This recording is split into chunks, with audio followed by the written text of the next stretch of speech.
Because clearly the Well, minister is saying, that he ain't, that's not what he bargained for.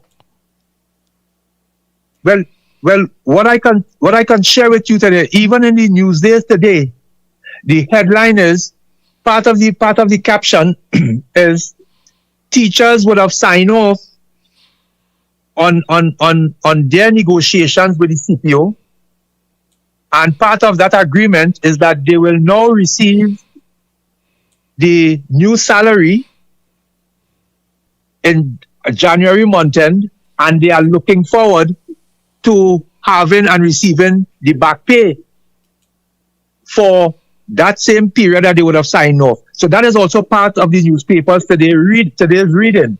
Now, it is clear if teachers are expecting back pay at the end of January 2026, then it would appear as though there is some money. There is some monies that can be found. I am sure with good effort to bring the rest of the nursing and healthcare workers in the RHA up to speed to be treated with equal and fair treatment as their counterparts in the public service.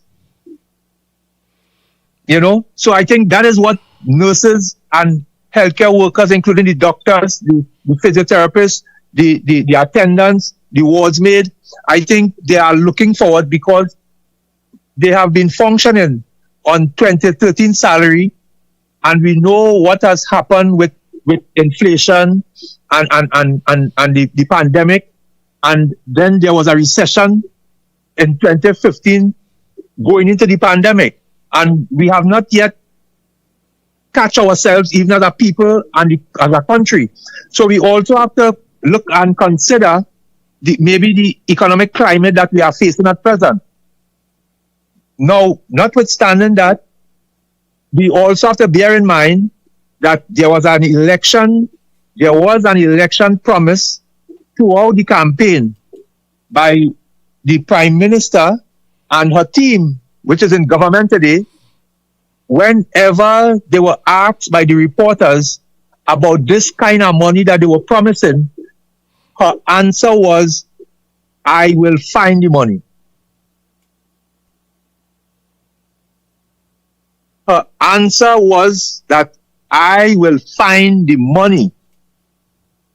And now the time has come to produce the money that they would have promised to find when and if the people of Trinidad and Tobago accepted and supported the cause and the cry. So a lot of persons, including RHA workers, are viewing the actions of the government at this present time as a type of betrayal of trust.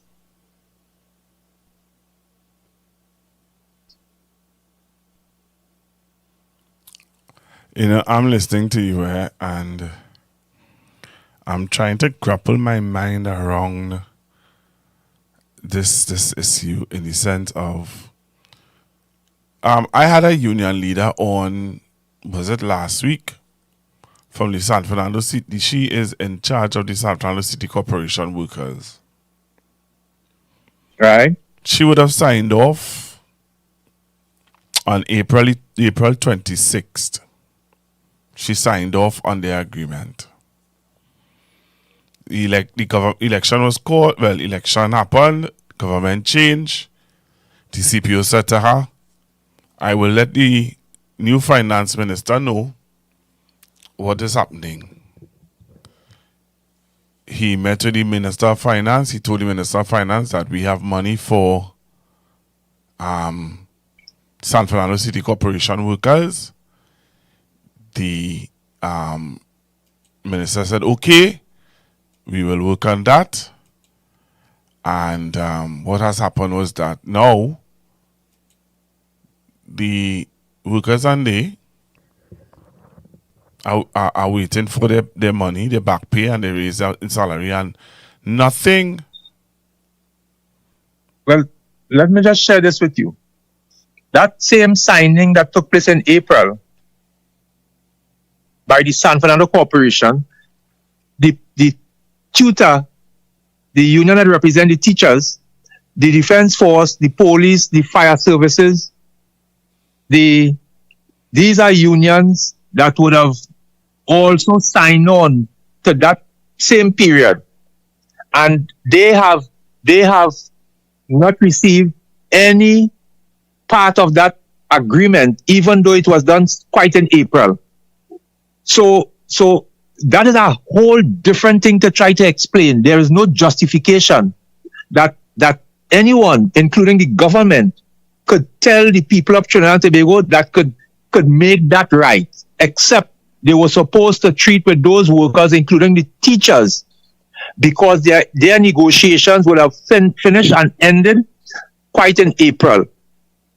And that is part of the confusion that is taking place and causing a lot of persons plenty disturbance. So it's not just the workers at the San Fernando Corporation. It is a few, and it can be viewed. It can be viewed as political victimization, because these persons would have signed on to whatever agreement was offered at that time under the previous government. But then if it's political victimization, why would you mention it in your budget response? Not in your budget response, in your budget presentation. And you see, that is why I have a problem with some of these unions who talking as if, who kind of towing the line a kind of way, because be upfront and straightforward with the minister. Say, minister, in your budget, when you talked about the 10% for public servants, you also mentioned tutor, you also mentioned San Fernando Corporation and others. You budgeted for us. How all of a sudden now you budget for me, but you telling me that you don't know nothing about that?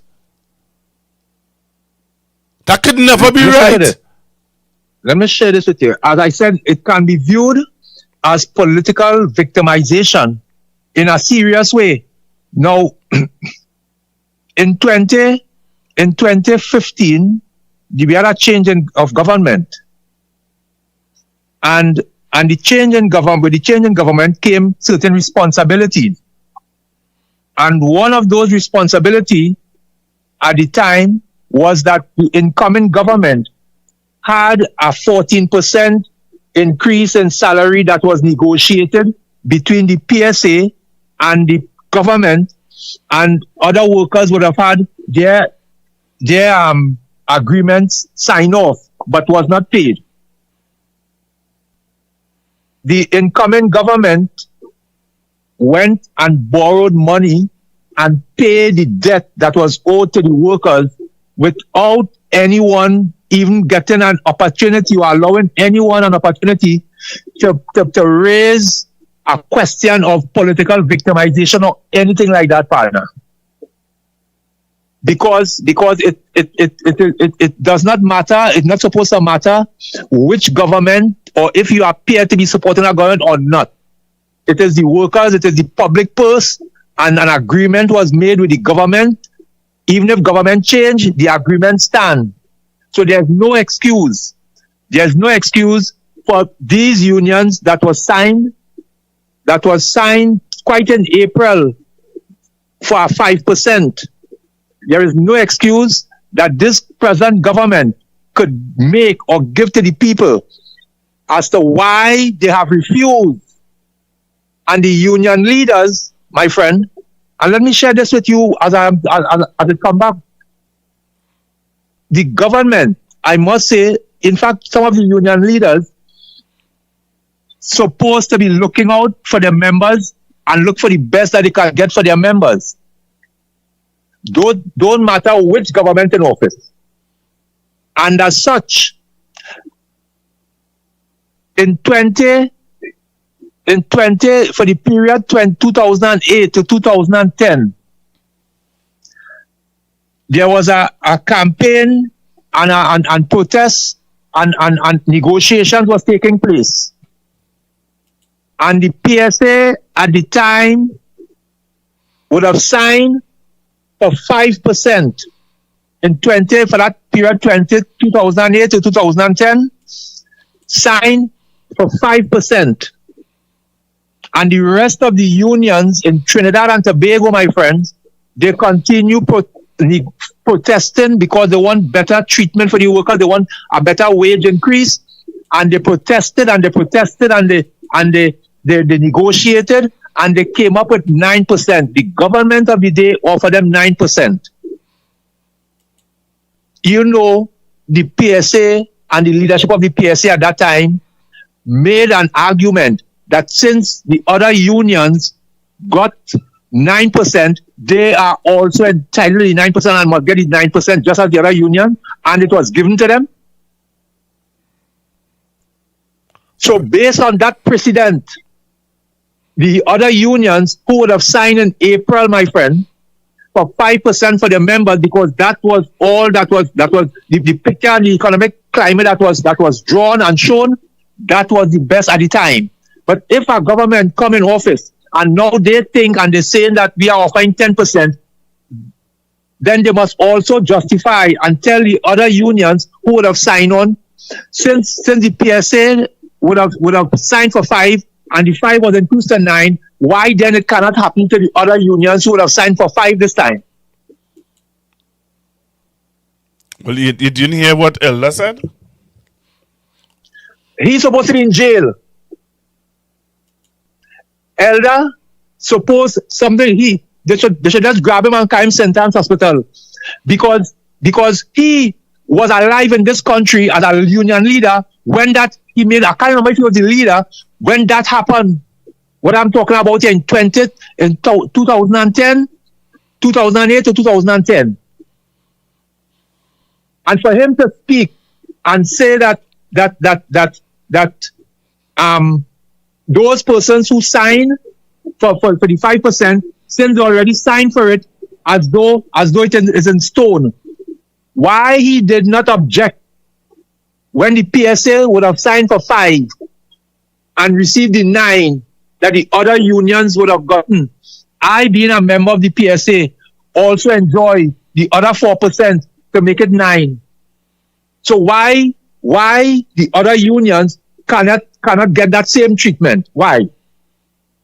And that is why it is very easy for someone to look at this whole thing and conclude that it is pure political victimization against the workers in this country because of the stand that the unions would have taken that may not be the stand that the government of the day was happy with, my friend.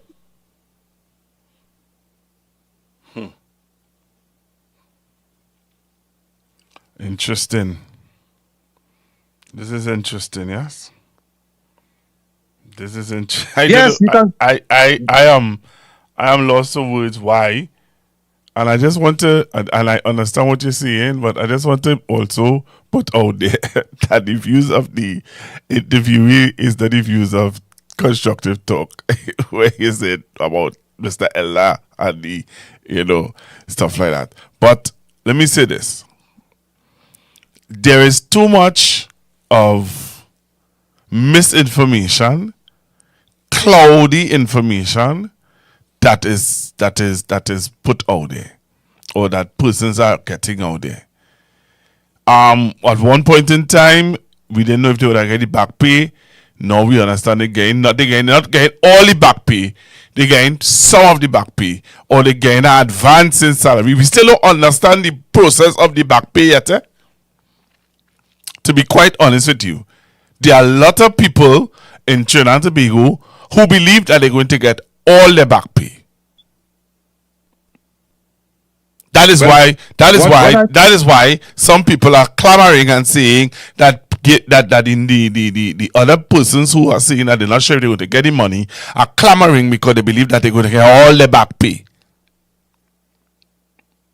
Well, what I could share with you, at no time during whether it was the budget debate or even or whatever discussion was taking place, at no time the thought or the information was ever shared with the public that the back pay will be paid in parts. No time. But that's what they said they're going to get. At, They're not going to get all the back pay. at no time. In fact, the only time when the negotiation was finished, then persons get to learn that there will be a part payment for the Christmas that is supposed to be paid on or before the 23rd of December. Okay? That now, after that, what I heard on the news and would have read in the newspapers is the PSA president saying one thing, that the money must be paid in cash. We want cash, and then the government is now the minister, and I think even they start saying that they're looking at other things, other ways and means to pay. Some people then started to suggest bonds and other different things, but the PSA president would have said that she want cash for her members. Now, if you are at the table negotiating, then that discussion was supposed to be dealt with at the table. And if there's an agreement, but to leave the negotiation table and come out in the media with one side, the government saying one thing, and the PSA president now is saying something else, one is left to wonder what type of negotiations really took place, because you cannot leave the negotiations table without having certain information and certain things in concrete.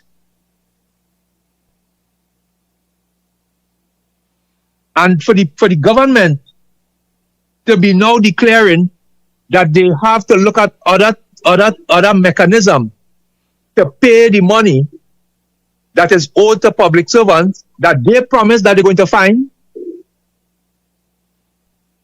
and the PSA president is declaring something totally opposite, then we now have to wonder what type of negotiation really took place.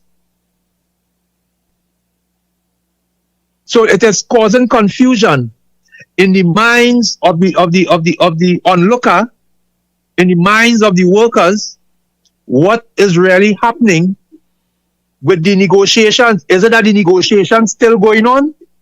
Is it that it is incompleted? Is it that the PSA have to go back into the CPO to decide how this money or what this money will look like, and what is the method that is going to be used to pay?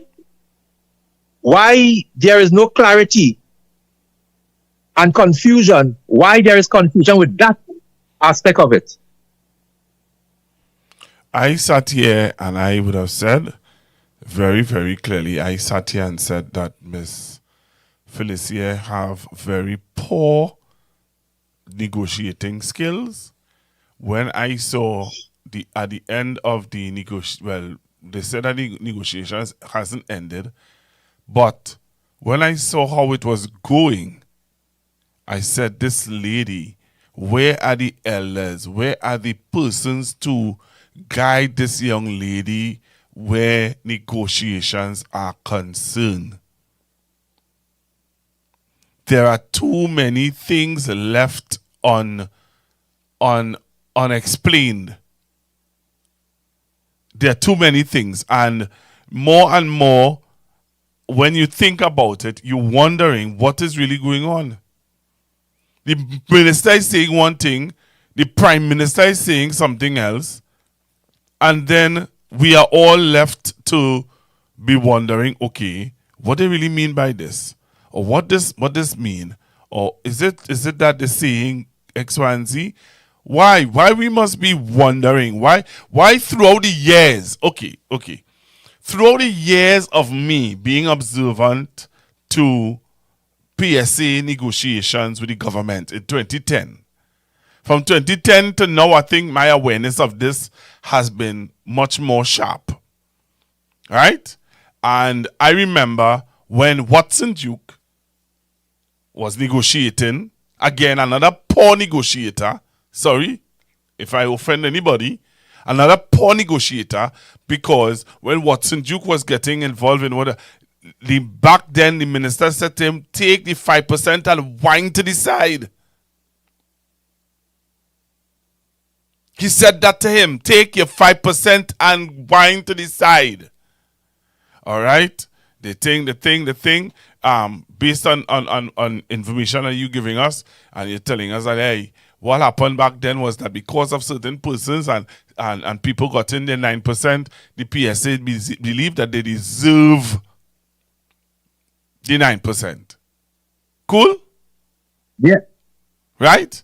Okay. We watching what's going on. And there was another time, change of government, another government came into play. As you rightfully say, they went, they borrow the money, they get they pay the back pay, they pay the increase, whatever. They ain't fight. They never fight the process. They say, if that is the process we come and meet, that is what we're going to work with. That is what we're going to honor. That is what we're going to honor. Okay? The process went on. Another time again, Mr. Watson Duke hold up an envelope in front of camera and say, I got an envelope, but I am not opening this envelope. You remember that? Well, we're still waiting for that envelope to open, you know. Well, only leave me alone with that. Because people are still saying and still hearing people talking and saying, but they never get nothing. They never get nothing in 9 years. They never get nothing. But what was in that envelope for you to get within the 9 years before the 4%? Before the 4%. That everybody was saying that they're not taking and they take them to court for the 4%. What was offered before the 4%? You could answer me that? Nobody knew, and that was a betrayal of the workers and the betrayal of the members by the PSA president, where the government would have made an offer in the interest of the workers, and he refused to share with the members and the people of Trinidad and Tobago what the offer was, because one can suspect and even conclude because of maybe his own political aspirations. Yes, you know, it may not have favored him and may have made the government look good. So he decided that he is not opening the envelope. This is a crazy place, you know. You can imagine that? He declared that, yes, I have an offer from the government. Yeah. Leading up to the election was close. Yeah. And here it is. He decided that he will not be opening this envelope to share the information with the people that have been paying for representation as a union leader.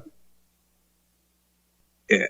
And up to today, the workers still unaware of what offer was made in that envelope by the government of the day. So what happened is that persons allow themselves and use the position of leadership in the union to drive their own ambitions, you know, and the workers, I guess, come last. Whose fault is that? Pardon? Whose fault is that? Well, the workers and the members must take blame. Thank you. Yeah. The workers and the members must take blame. You know? Because what happened is that all the workers who really want to know when you're paying union dues is when it's back pay, you know. How the union run and operate. Most of the time the workers themselves does not care about anything except when is back pay, or when we getting the increase, and that is it there. How the daily functioning of the union, they have no concern unless one of them probably get in some problems and they need the union to do something or intercede or secret something for them. I want to play something for you. Yeah, I need to play this for you because, and this is why I said to you that, you know, you see the games that people play, and you always hear the elders say all unfair games just play over. You know, as a young man, I wonder when this play over will start, you know. Because you can't tell me. We can sit back here now and share with Trinidad and Tobago. Well, here we're going on. This is how it happened, you know. You understand? We could clearly see that somebody play us for fools.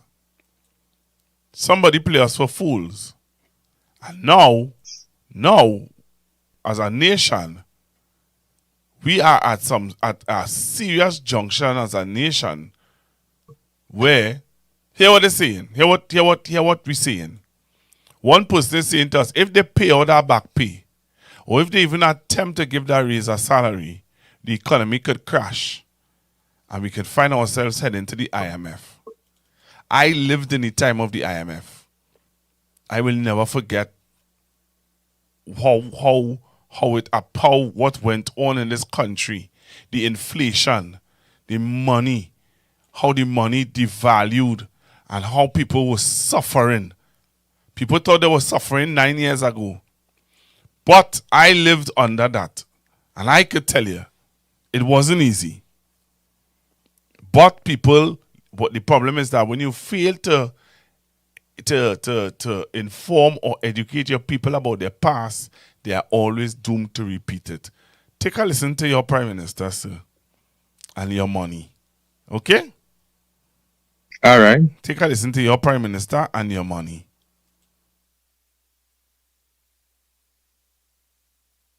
I rise here to formally place on record matters of significant national importance.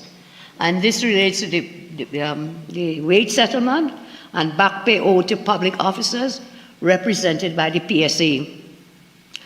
And of course, the ongoing discussions with the CPO and the PSA.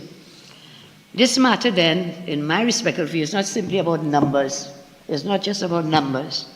It goes to the heart of trust in governance and the dignity of more than 16,000 public officers, I'm told, and their families, who have continued to serve with professionalism despite more than a decade without salary adjustments.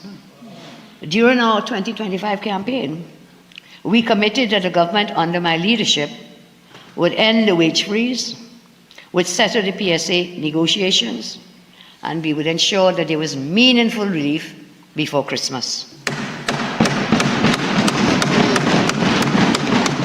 So, Mr. Speaker, about 7 months later, after coming into office, we have met that commitment, and I would like the answer to reflect, Mr. Speaker. Promises made, promises kept. And by Christmas, meaningful relief will come and promises will be delivered. Now let's look at the role of the CPO and government's responsibility when it comes to dealing with wage settlements. Under our industrial relations framework, wage negotiations are conducted between the CPO and a recognized majority union.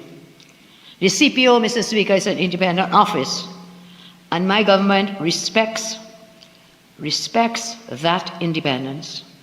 At the same time, the government has a duty to set policy direction and to accept responsibility for decisions which affect public finances and households.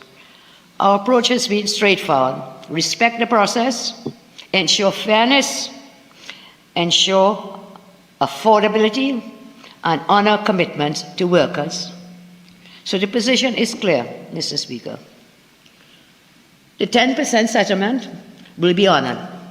The 10% settlement will be honored. A cash advance will be paid before Christmas. And the remaining arrears will be finalized through lawful negotiations by the parties, the Public Service Association and the CPO.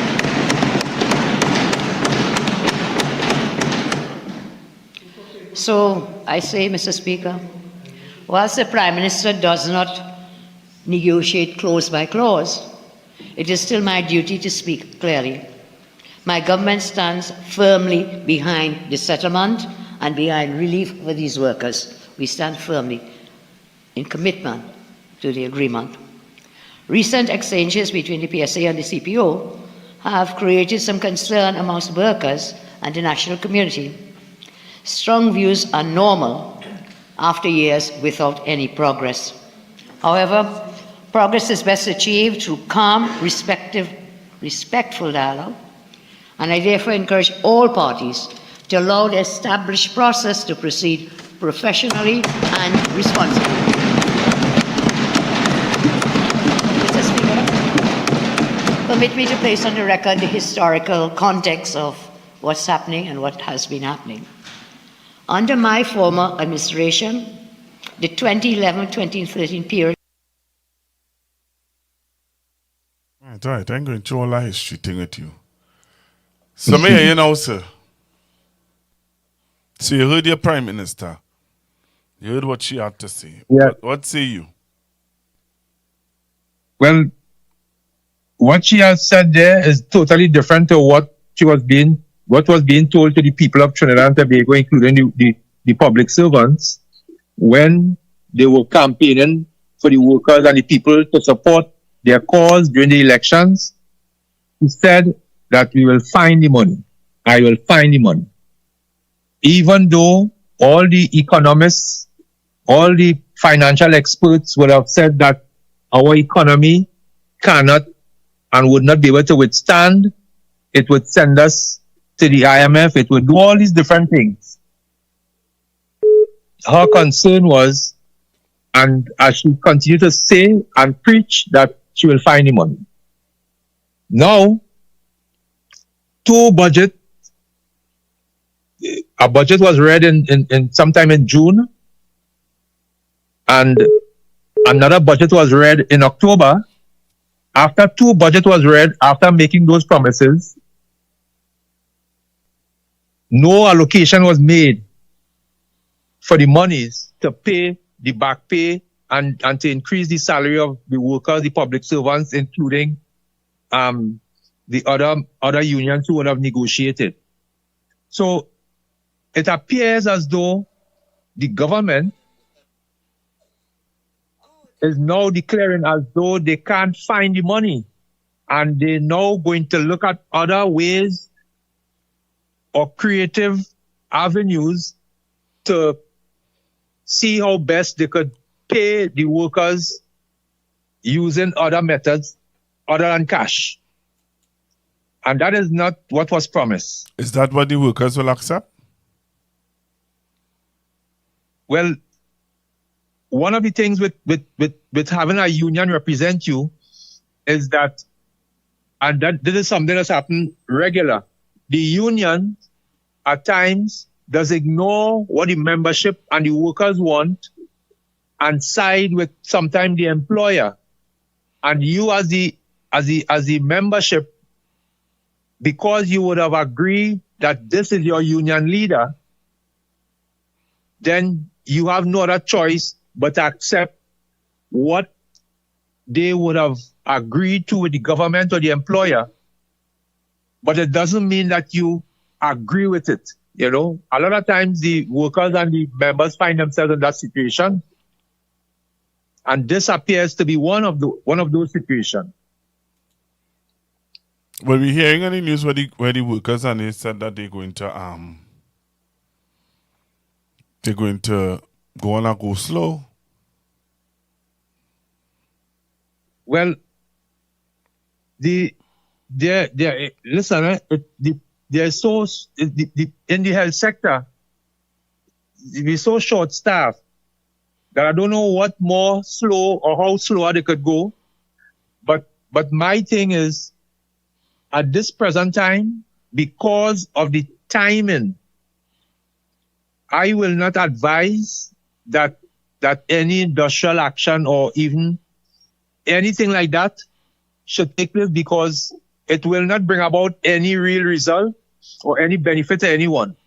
What can happen is that collectively the voices of the people, including those persons who have access to the media, to ensure that the Prime Minister and the Minister is aware and continue to press the point that the healthcare workers are not being treated fairly. We deserve better. We deserve, because of the type of stress. But so while you're saying all of that, people are saying, and PSA workers, RHA workers who are on the live 700 and 800 now saying, hey, the union sell out.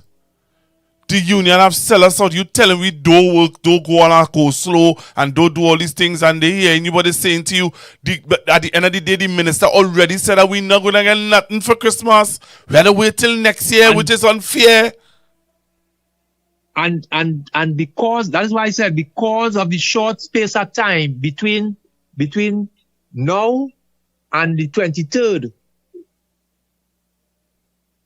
because of that, one could appeal to the side of the minister and the Prime Minister.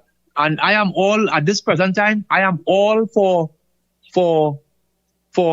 appealing on using all media house, all platform to bring to the attention the unfair treatment that has been meted out to the RHA workers, including the nursing personnel, and hope that something could happen to change the hearts and the minds of those in authority, so that they can release monies to the RHA to at least pay the early payment, just as their comrades and colleagues who would have transferred from and even the public servants. That is now, I am not, because of the time of the matter, I will not be one would be advocating for any industrial action or anything like that, because of the time frame between Christmas, when you would need some money, and this time, But I am sure that I am convinced that with enough voices crying out, that there can be a change of heart and mind by the government to take a second look at this situation and treat with it in a fair manner,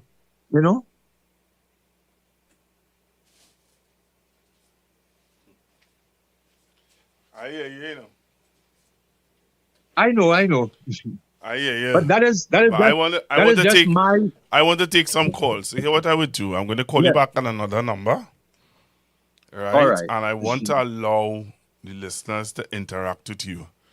So let me call you back on another number, and I'm going to take some calls for the callers to interact with you, okay? All right. Okay, Yeah. then. So I just had on the phone line there Mr. What's his name again? I'll tell you who it is just now. I'll try to remember his name. Just bear with me. Bear with me, everybody. All right. Where is it? Where is he? All right, so his name is Mr. Preston. All right, I just had on the phone line Mr. Preston. So I'm going to try to get Mr. Preston back on the line. And I'm going to take your calls in a short bit. All right, so everybody hold the line, eh? Hold the line. Let me see if I have back Mr. Preston. Hi, Mr. Preston, you there?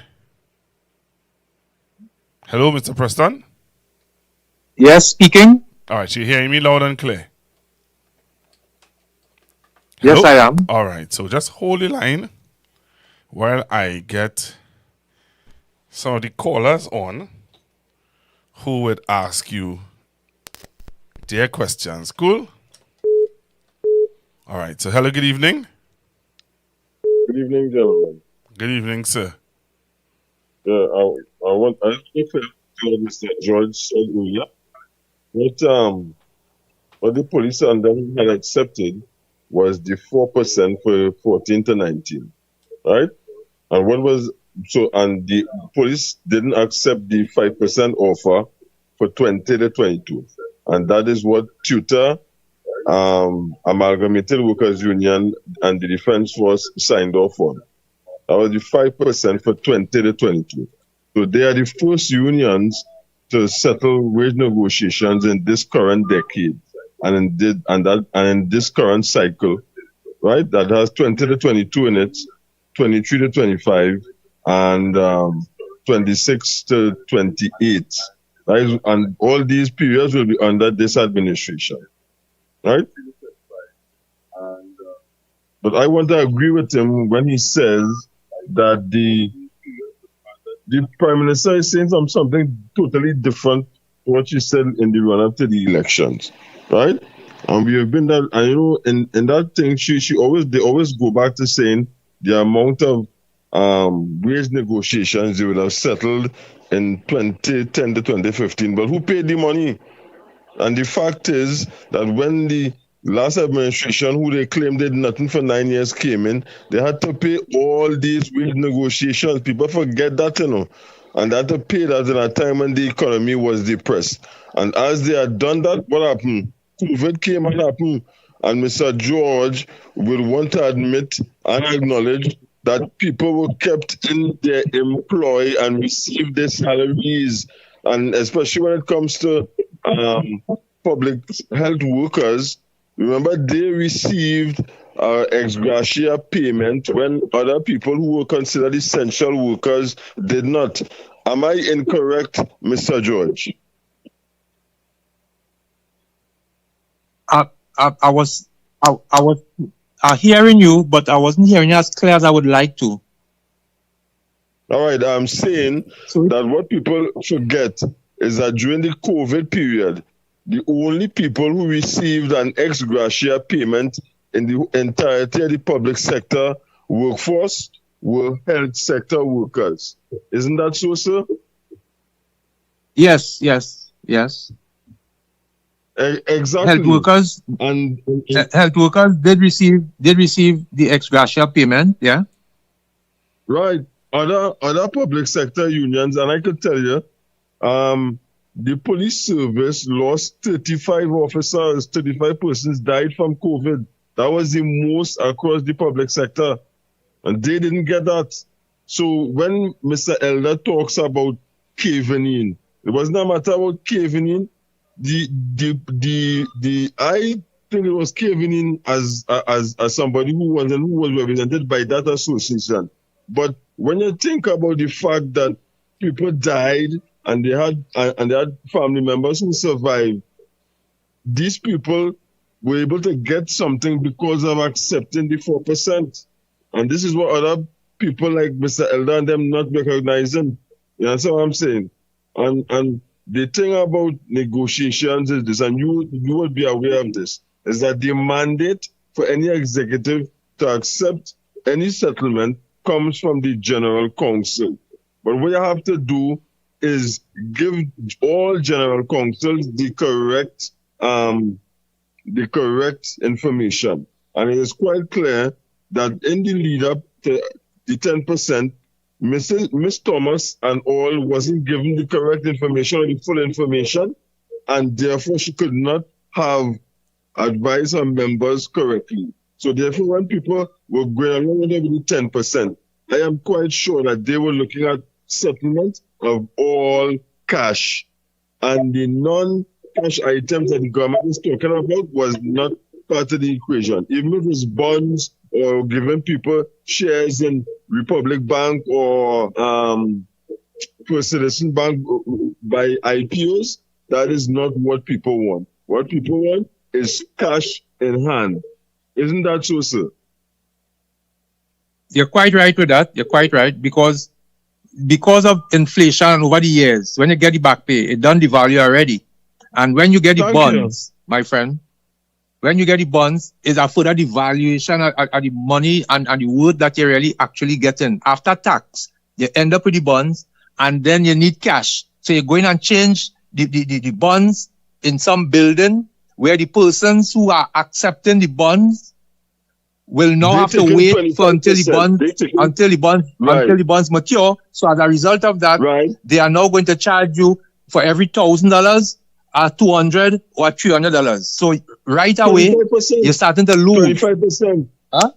25%, because that was my experience when we got bonds for the reinstatement of the 10% and the COLA and the NEL.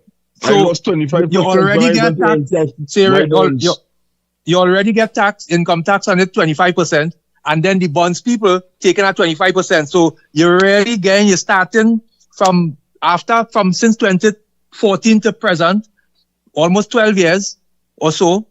You're now like 50% of your earnings gone there already, you know. And then look what is happening, sir. In the next 2 preceding Januaries, your NIS payments are going up. So will people really be winning? Is that a promise kept? But thanks for the engagement, sir. I hope that going forward that you all will remain strident and you will get you with what is rightfully yours. Thanks for the opportunity to engage. Thank you, Pastor. Thank you very much for your call. Thanks for. Thank you very much. Well, I hope that you're prepared to take some more calls, because the calls coming in fast and furious. All right? So what I want you to do is settle yourself, you know. Make sure you have a glass of water, sir, Mr. George, because the calls are coming in fast and furious. Hello, good evening. Hello. Caller. All right, hold on, caller. I don't know what's going on with you there. Hold on.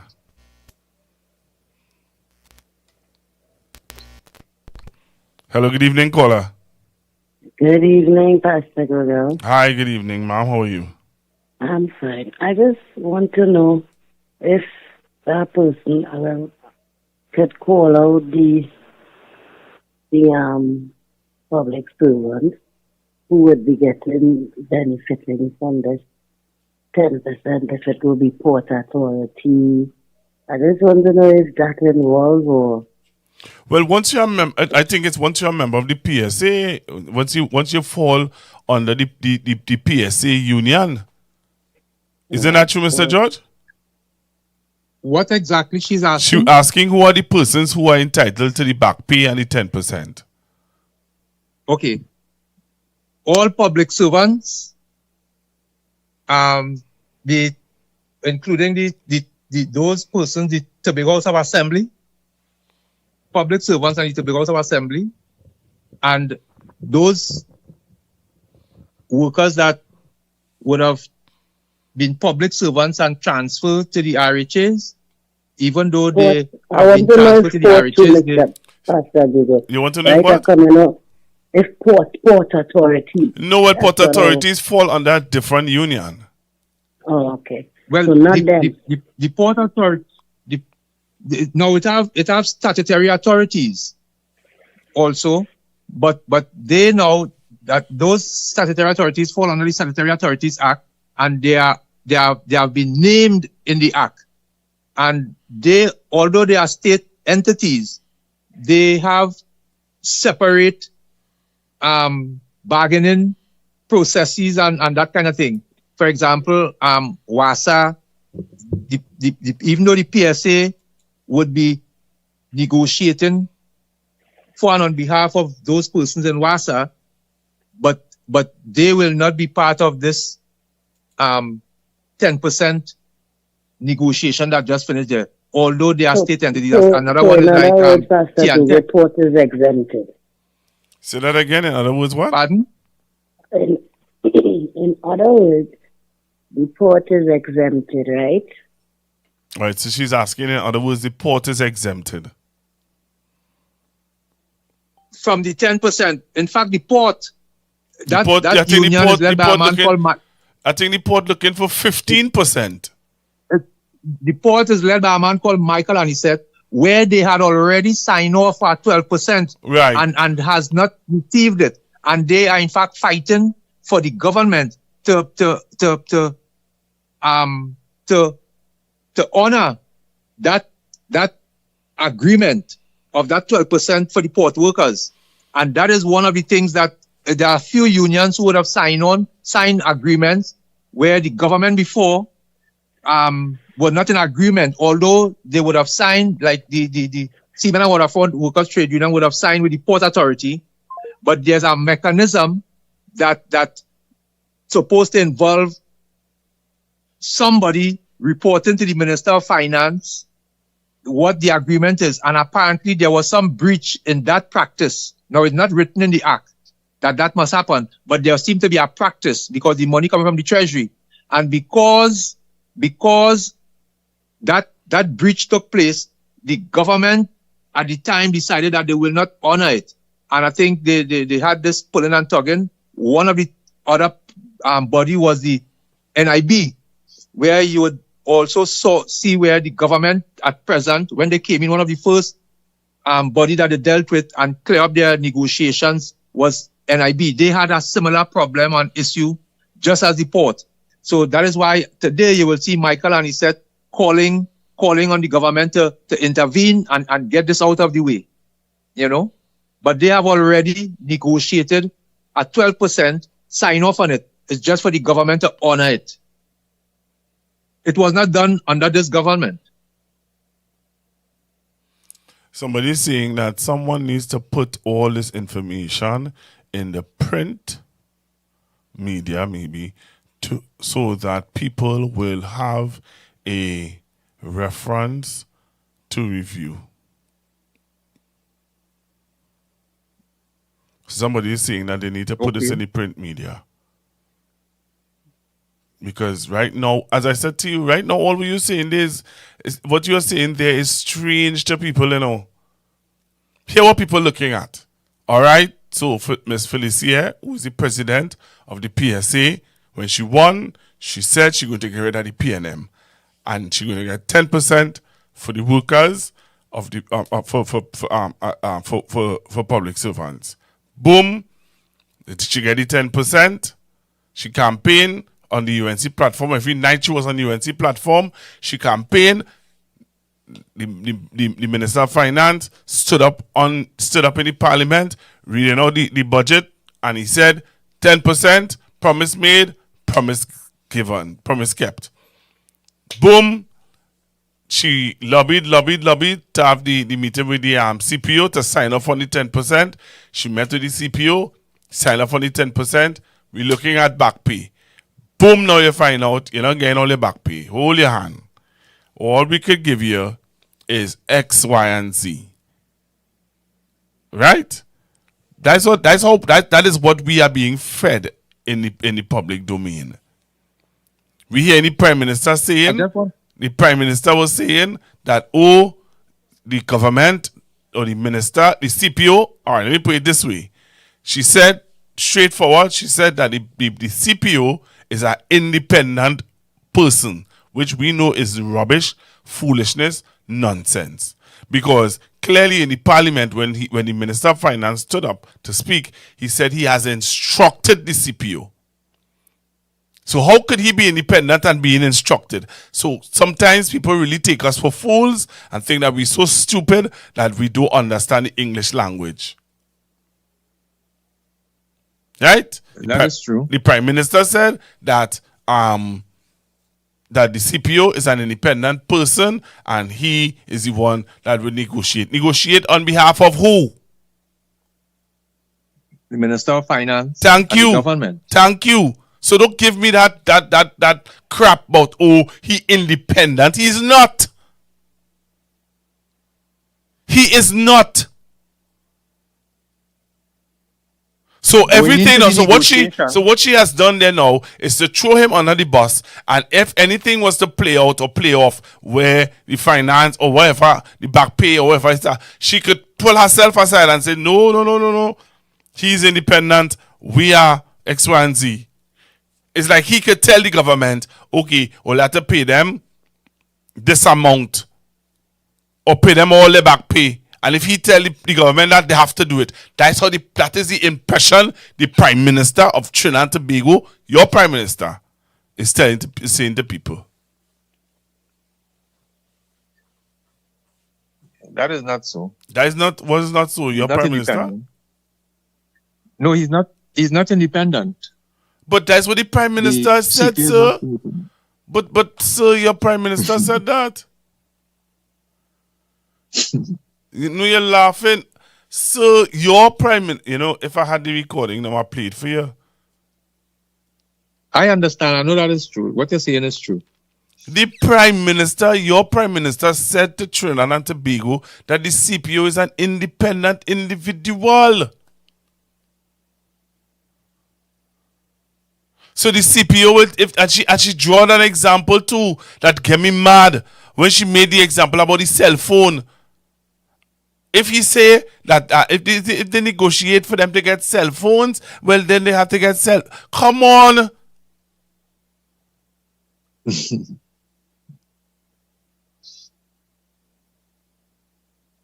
So my thing is, why people are saying that all this information that you are giving here tonight and more that we are hearing need to be put on ink and paper.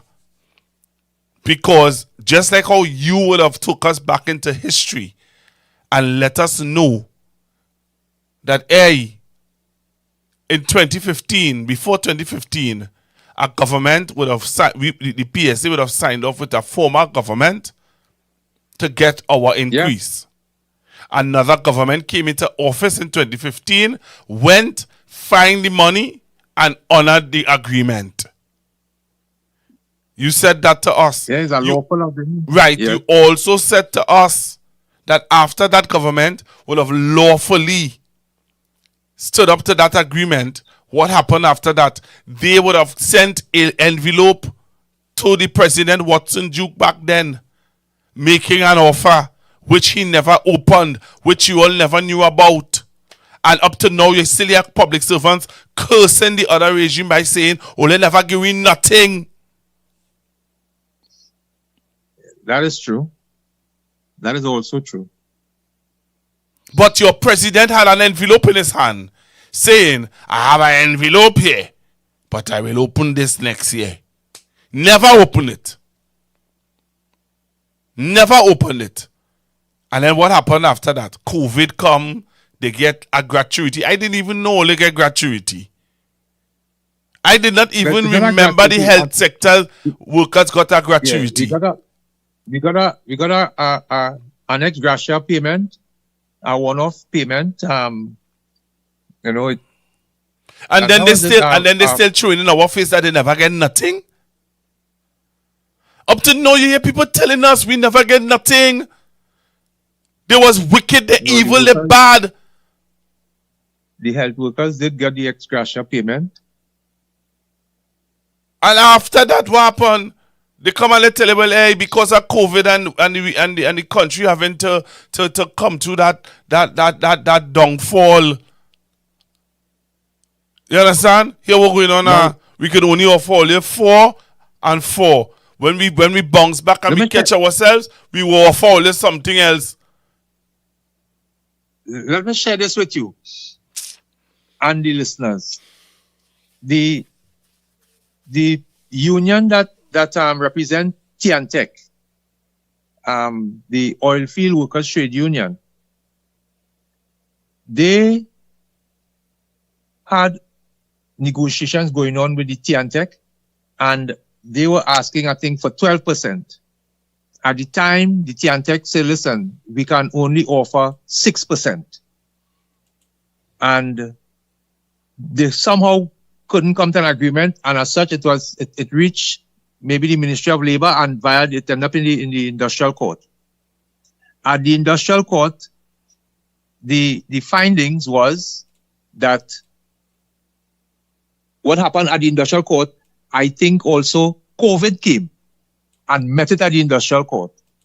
And at that time, the Tiantec now withdrew the 6% off the table, telling the court that because of the economic climate at this present time, we are unable to, the 6% that we were offering, we can no longer offer it. And they were able to show the court figures and numbers and the reason why, bring the evidence to support their claim.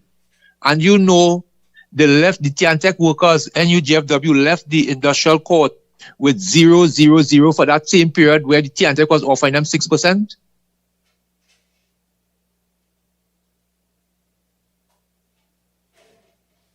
Yeah, and that period, the OWTU did appeal the matter, and while the appeal was going on, the government called the CPO and that is when the government offered the 4%, the 2x2, and at that time the court then decided, listen, this 0, 0, 0 can't work, or go back and find out, make our offer, because 0, 0 is not an offer, and that is what happened.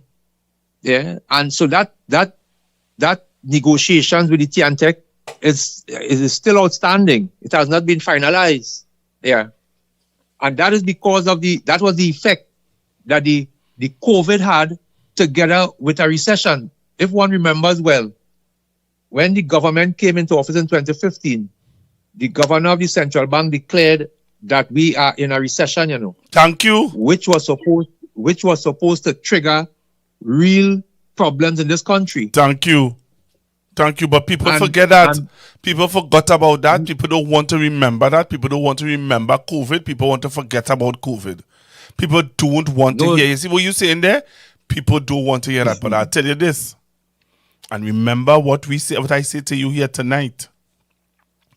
We all understand the financial difficulties this country is facing right now. If we play blind to it, then that's our business. But I am saying to you that if we continue the way we're going, we are going to end up where people are going to get sent home. Let me tell you why. Let me tell you why.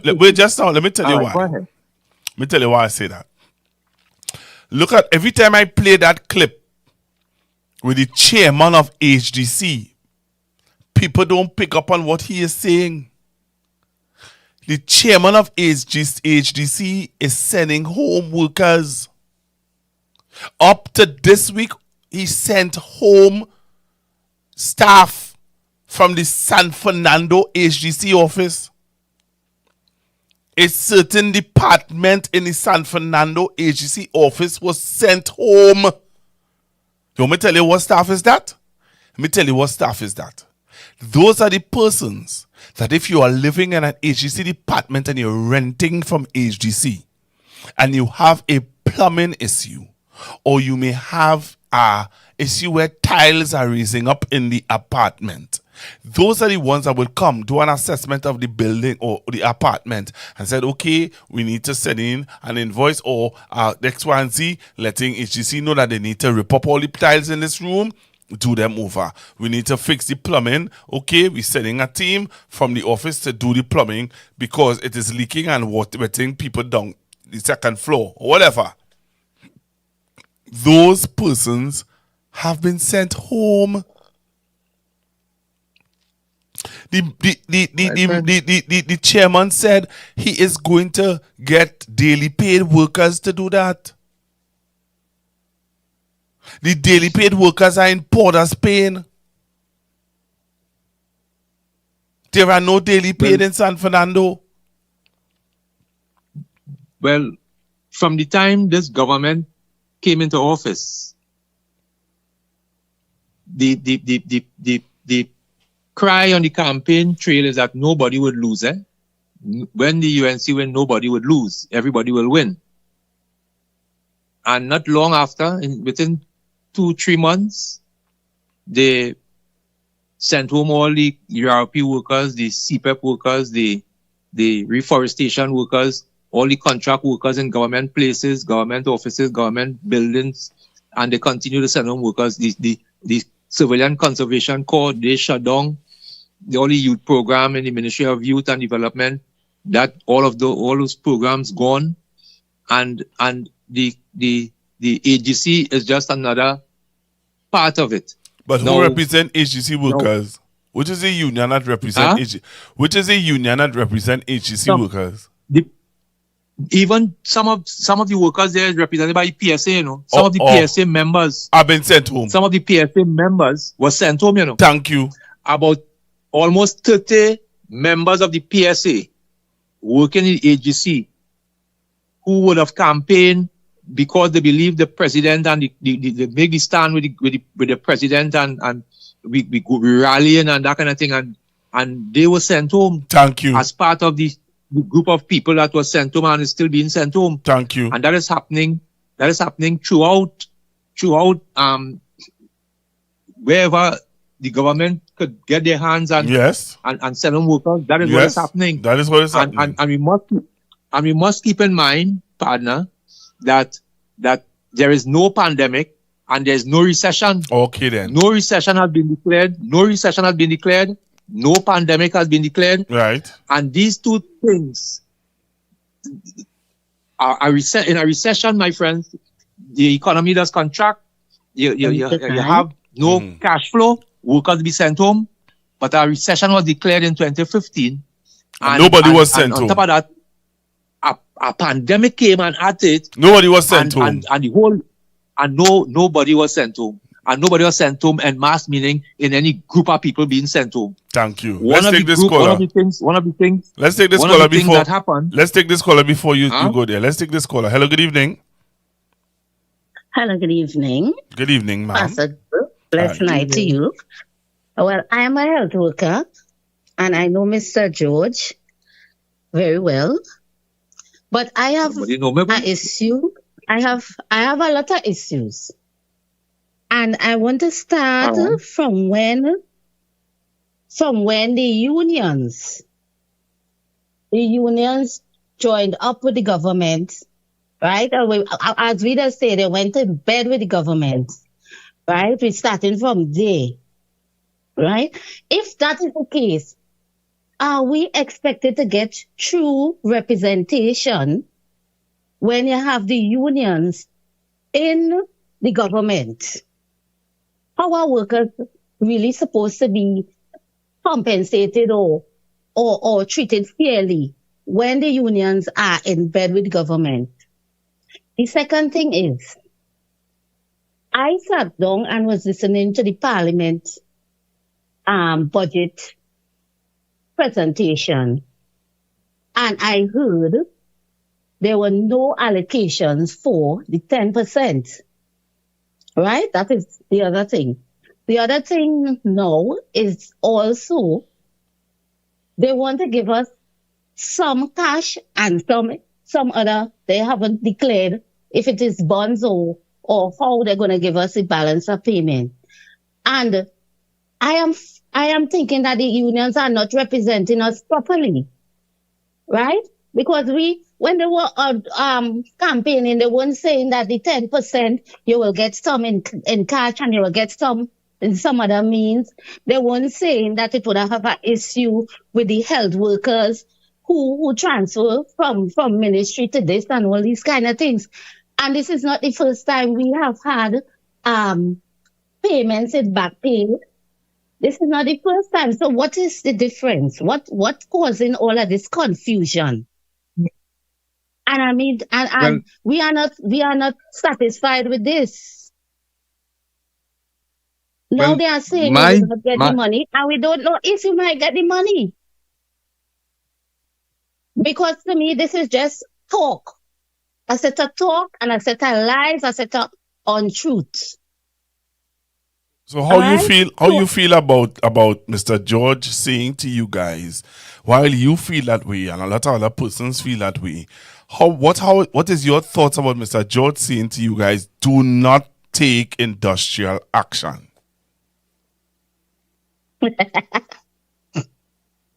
No, How do I feel? no, no. I did not say do not take industrial action. I said I would not. So I would not advocate or make that cry at this time for any industrial action because of the short space of time to Christmas. But go ahead. Okay. Well, I was just about to say I wasn't going to agree with you on not taking industrial action because we have to take some kind of action because I highlighted from the beginning the different processes and the different things that we were seeing coming to the forefront from elections till now, and seeing that the unions are in bed with the government or in partnership with the government.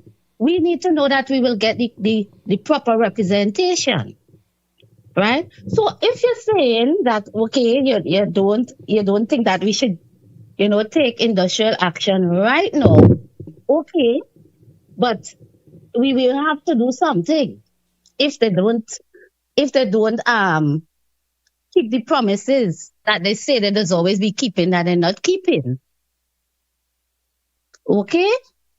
Now, Have a yes, good let me just night. share this with you. I just wanted to add this part that I did not share this part yet, but one of the things in being an essential service, taking industrial action, one of the things that you would want to ensure that your union is in support of such action. But she's not gonna be in support. We know that for a fact. Right? Well, the union is not going to be in support, but the workers. Right. But if the majority of the workers decide that, hey, no, we're not accepting this. So because my union say, my union can't get through to the government to give me as a child, to don't treat me as a bastard child. Do not treat me as a bastard child. Right? The union that I belong to is not getting that through to the government that they support. They support this government. And the government that they support they are not getting through to that government not to treat us like bastard children. Everybody else get part of the back pay, but we not getting none. And we must just sit down and say, well, if the union say we shouldn't take any actions and we should just relax ourselves and wait till next year, okay. It have unions waiting longer than we. It have unions waiting longer than us. How we so sure we will get we money? How are we so sure that we will get through? The minister doesn't say it, the minister, and you are trying to, you know what you trying to do? You're trying to say, well, yeah, what now? Let's wait on let's believe in their good conscience. They may have a good conscience. They may have a conscience. They may realize the follies of their ways. That's what you're trying to convince us of. You know what? Let us use the media and the mediums to get the information to them because they may have overlooked us. All right? Not understanding that it's two children. It's twins. It's not one child. It's twins. All right? And you can't give one twin a gift and the other one none. Okay? So let's work on their conscience. But what conscience you talking about? The minister said tonight. He said, I am not going to see about anybody else. And with public pressure outside of industrial action, because and the reason for that, it is very important because of the being an essential service and the restrictions that is placed on you. It is important that your union be in support of whatever action that you're about to take, especially industrial action, which may amount to protests and sick out and that kind of thing. Now, that is why, so the risk of for that short period, and then the bigger picture really is they want all your money. Now, as much as we want to be treated fairly and with some level of equity with the public servants and health workers supposed to be treated a certain way, seeing that the PSA is the one who would represent the workers who would have transferred across, which would make and force the RHAs to ensure that the workers that they hire be treated, with equity and with fairness. We don't want to jeopardize, because the reason why I'm speaking like this, I have had to represent workers who have been victimized and ill-treated, my friend, by the RHAs and without just cause, and if the union, in fact, I've had to even stand up against the very union who would have sided with the management and that kind of thing, and I'm aware of the type of victimization that staff have endured and continue to endure. So that is why one of the reasons why I said I would not advocate for, the healthcare workers to just pick up themselves and go and protest. One of the things that you would want to do is engage the union, and even though, and that is the sad part, when the union is in bed with the government, you find you would not be able to even trust, even if they're looking like if they want to fight, that trust, you can't get your whole 100, you can't put your whole fight in it because of what you would have observed and continue to observe. It weakened the fighting spirit of the membership and that kind of thing. But there are other means that can be used in this moment for this short space of time, and that is why I advise like that. It's not as though I does not want or would not encourage that type of protest and action and advocating for openly and with defiance and that kind of thing, because I have been part of that. But in the interest of the protection of the membership of the nursing personnel and the healthcare workers, you don't want them to jeopardize themselves, unnecessarily. That is why I would have said something like that and said what I said, And Mr. George. But it's not a Mr. Yes. George, I hear what you're saying. Let me hear you. I hear what you're saying, I hear what you're saying. Let me tell you something, eh? You know what you're singing like? Let me tell you what you're singing like. Let me hear. I have a little garbage collection contract with HEC, They didn't used to pay me all my money all the time, but you know what? At least I used to get a little money. Right?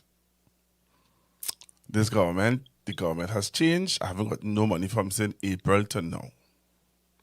But I don't want to make no noise, because I don't want them to victimize me. And I don't want to lose my little contract. Right? I don't want to lose my little contract. So what I would do is, I wouldn't say nothing. Because if I don't say nothing, and they're ready to renew contracts, they will say, that man never said nothing. So you know what? Let me gain back the contract.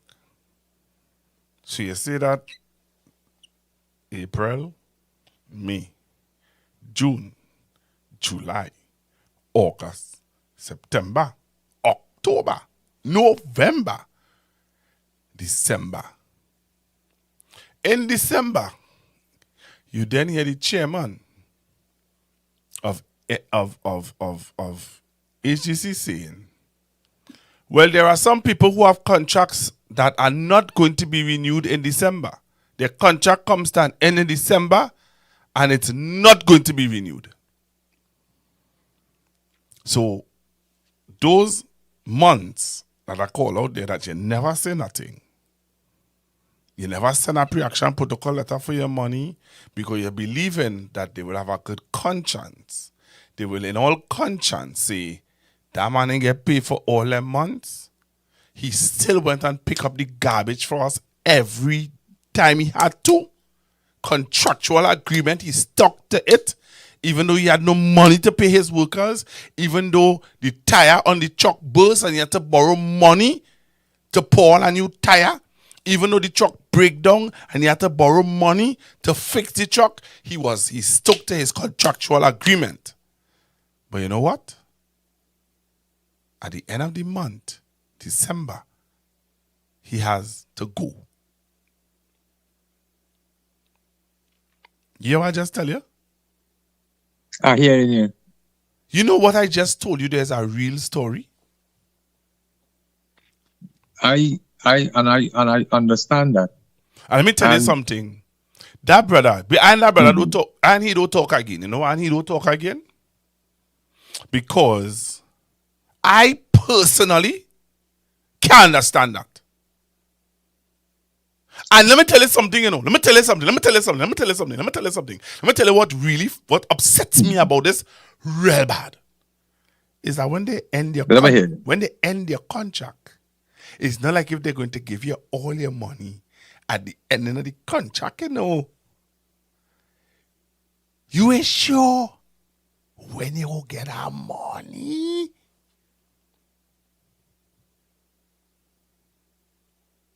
Mr. George, you're not sure. So for me, all that time that he sat in hope, waiting, believing that they will have a conscience, can go down the drain.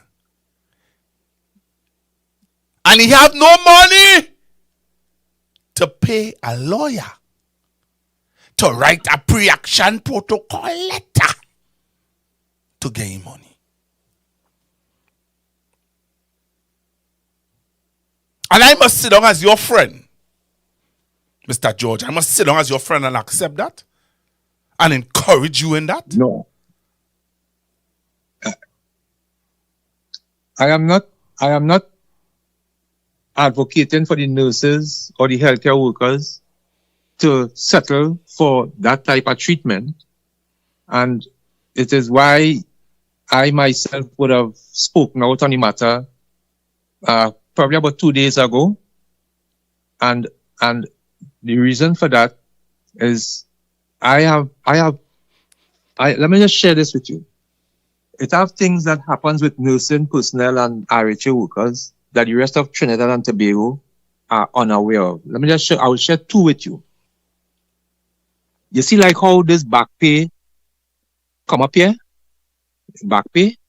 Let me tell you what's going to happen.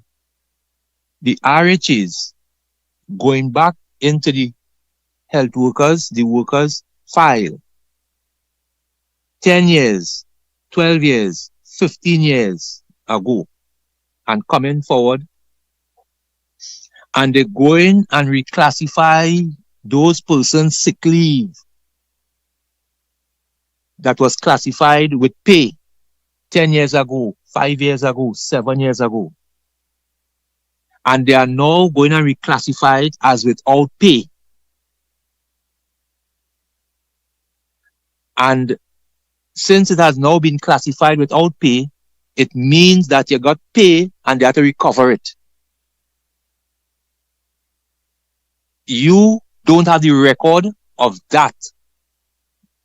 And they recover from you a thing called recovery of overpayment for sick leave that you would have taken 5, 6, 7 years ago that they would have classified as with pay. That is why 5 years, 6 years, 7 years later, it was with pay until you have some lump sum to get some increment lump sum or some back pay lump sum. They find creative ways to deny you what is rightfully yours. Now, what I'm talking about here is almost every staff, they take 15,000, 25,000 because of a thing called recovery of overpayment. If it have anyone on this chat care partner working in the RHAs, they can testify of what I'm saying here. And that is just one of the ways in which they ill-treat the healthcare workers, and that is because they don't have any good and proper representation from the unions that is supposed to be representing the workers, including nursing personnel in the RHAs. That's what I'm taking. That is, in fact, one of the reasons why a lot of nurses does leave, because they're working for monies, and when time to get the money, they cannot collect the money. The RHAs will find ways to recover the monies 10 and 15 years later that you knows nothing about. But what it does, listen to this, when they classify your sick leave as without pay 5 years, 3 years, 4 years later, and recover the money, they deny the worker the right to apply for NIS benefit, because if you would have submitted a sick leave, you have a 3 months window in which to apply for NIS benefit if the sick leave is classified as without pay. So if you have a 3 months window, so that the employer must now classify your sick leave, so that if they classify it without pay, you fill up your form within the 3 months period, and then you apply to the NIS. That is the reason why you're paying NIS, so that you can now recover the monies that the employer would have recovered from you because of the illness and the sick leave. But if they classify it 5 years later as absent from duty without pay or extended sick leave without pay, it means that you cannot go to the NIS to collect or to apply for the thousands of dollars that they now decide to take from you. So they're manufacturing recovery of overpayment and denying the staff, my friend, what rightfully belongs to them. And it's happening for years, and not as though the workers and the healthcare workers are not paying union dues, you know. So that is something that I have been advocating against, and you see, to protest, and so it's not as though I'm afraid of, or just that at this moment, I just thought that the time is so short, you know, that to go and protest or to take a one day, it would not have any real effect. I think it is best to the persons advocate in the news, in the social media, and let the information, you know, reach the newspapers and sensitize the people of Trinidad and Tobago, including the government, of the advantage that is taking place with the healthcare workers, the oppression and the wickedness and the vindictiveness. And I think that might be able to reach persons in authority that could bring about some change in their view and their policy as it relates to paying the workers that is employed in the RHA and those persons who have been transferred from the public service to the RHAs. You know, that is it there, I think. That's my little position on the matter. All right, well, let's see if there's any more callers before we close off. I didn't even plan to stay so long on this, you know. I was gonna do a hit and run and just leave this as this, because I realize people, you putting your head like out on a block for people and trying to put things and trying to deal with this and trying to understand. Right now, I feel I just want to hit and go, because come on, the minister, and anyway, I just repeated myself. So I'm taking about 2 more calls. 464-7003. 464-7003.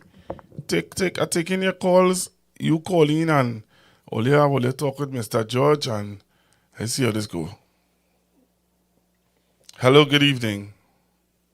Hello, good evening. I'm the same person I called before, the healthcare worker, and I'm just calling to testify to what Mr. George is saying. One of the other ways that they would do to try to recover monies from you is when you go on vacation and you pay Your allowances that is included in your salary, they will, if they pay you that while you're on holidays, they will take it back. And sometimes it's a whole year you're paying because they will take out like a 300 amount, a 300 and 300 and so on and so on and so on. So everything he's saying there is the absolute truth. I just wanted to clarify and to testify. All right, but just now, before you come off, I hear in only understand. I hear in only, but here I have a problem with. So how come you all haven't sat down and come up with a strategy to deal with this? Well, because at the end of the day, you all have it down to a T. You all know exactly what they do, how they do it, why they do it, when they do it. Exact everything you all have down to the letter. And let us just say a new year is coming into play. Why don't you all sensitize the people? But that's the work of the union. But then the union go do it because the union in bed with the government. Exactly. And that is the issue because now, especially now, the union let me go in my bed, and the government are friends. Let me go in my bed. They are friends. This doesn't make no sense. You see this? Not making no sense. No, you laughing, nursey. Let me tell you something. I was a nurse in England, you know. I worked as a theatre nurse in the UK. Let me tell you something. At the end of the year, right? Once you have all your pay slip, you present your pay slips to the payroll department. The payroll department then does their calculations to make sure that everything is up to par. If they owe you money, they give you it at the end of the year. If you owe them money, they let you know. If you have vacation and they have a vacation, they take all your vacation, they pay you for it. All these things were done properly in the UK. I don't know for now, but back then when I was working at Mayday University Hospital in Croydon, we had a union. We had a union that used to make sure that you have uniforms. Make sure that you have laundry. What they call it? We because they know, and you see things that, and I'm bringing that up, but things done differently out there, totally different out there. Because you are not allowed to leave the hospital in your scrubs or in your uniform. That's because they believe in infection. They believe that you are going out there with infection. Yes. Right? And in Trinidad, they don't care about that. In Trinidad, you can travel in a nurse uniform, whatever. But in the UK, that is against the law. So you will see some nurses in the UK will put on a jumper over the uniform. Yes. You will never see them walking with their nurse uniform on the streets. It shouldn't be done. But listen to me, a strain. But what I'm saying is that all of this that you all are bringing up, Mr. George bring up a whole thesis on how they does deduct the money, how they does take out the money. Boom, boom, boom, boom, boom. You call now and telling me when you go on vacation and you boom, boom, boom, boom, boom. My question is, to all of these people in the RHAs who may not be aware of this, and worse yet, now only want to take industrial action. What? I tell you, we just sitting ducks, you know. So we have staff now who doesn't want to go on vacation because of that. Let me hear Mr. George. Yes, there's a thing called increment where you're entitled to increment for about 10 Mr. years. George, don't go there. That is our next show by itself, Mr. George. Because when I left the UK, and I came to Trinidad and I wanted to get into nursing in Trinidad, and I sat down and I understand that increments thing. I say, you see me, let me go and work West Shore. or let me go and work Sinclair Medical, or let me go and work in one of those private hospitals. Because you see, when you go and start up there, Mr. George, it is now 11:34. I'm just sharing this, and then if you Yes, want I to think we need conclude. another Listen, show.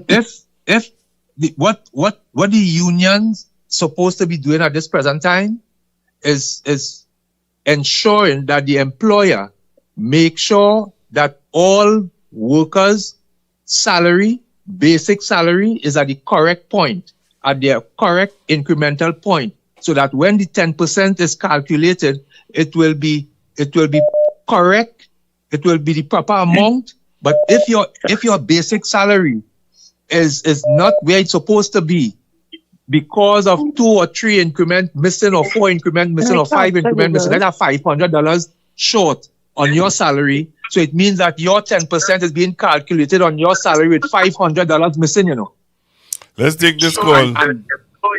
Hello, good evening. Pastor Google, good night. Hi, Good good night, evening. Pastor Google. How are you? I'm okay. Okay. This is Atlanta calling you. Mr. George said something there that is quite incorrect, because when they submit their sick leave application to the National Insurance Board and it has gone over the 3 months, they write a letter and they give a reason why, and they would get their money after. So they could get back their money when they write the letter for late submission. Okay? Now, it have a late submission that I think is up to a year. What I said, listen good, what I said, that the RHAs go back into his salary 10, 12, 7, 8 years later, and as such, reclassify a sick leave as extended sick leave without pay, or absent from duty without pay. And as such, they recover the monies. And at that time, because of the amount of years later, they recovering the money, it deny you the right to apply for NIS benefits. Well, Mr. George, as far as I know, there are people that submit their claim 2 and 3 years, and they get it, and they show due cause. So I don't know what I don't understand. I also know what you're persons. saying there. I am also aware of persons who would have applied long after the act says, I think it's up to a year, and they even went after and they didn't get through, because one of the things that have to happen is that the same Northwest or the RHAs would have to do some pull up some other document or do some part, and they refuse and all that kind of thing because of the length of time. Those people who have gotten through after 3, 4, 5 years, RHAs have submitted letters with their letterhead, and they accepted the blame, and they submit the people claim. So they have been getting the money.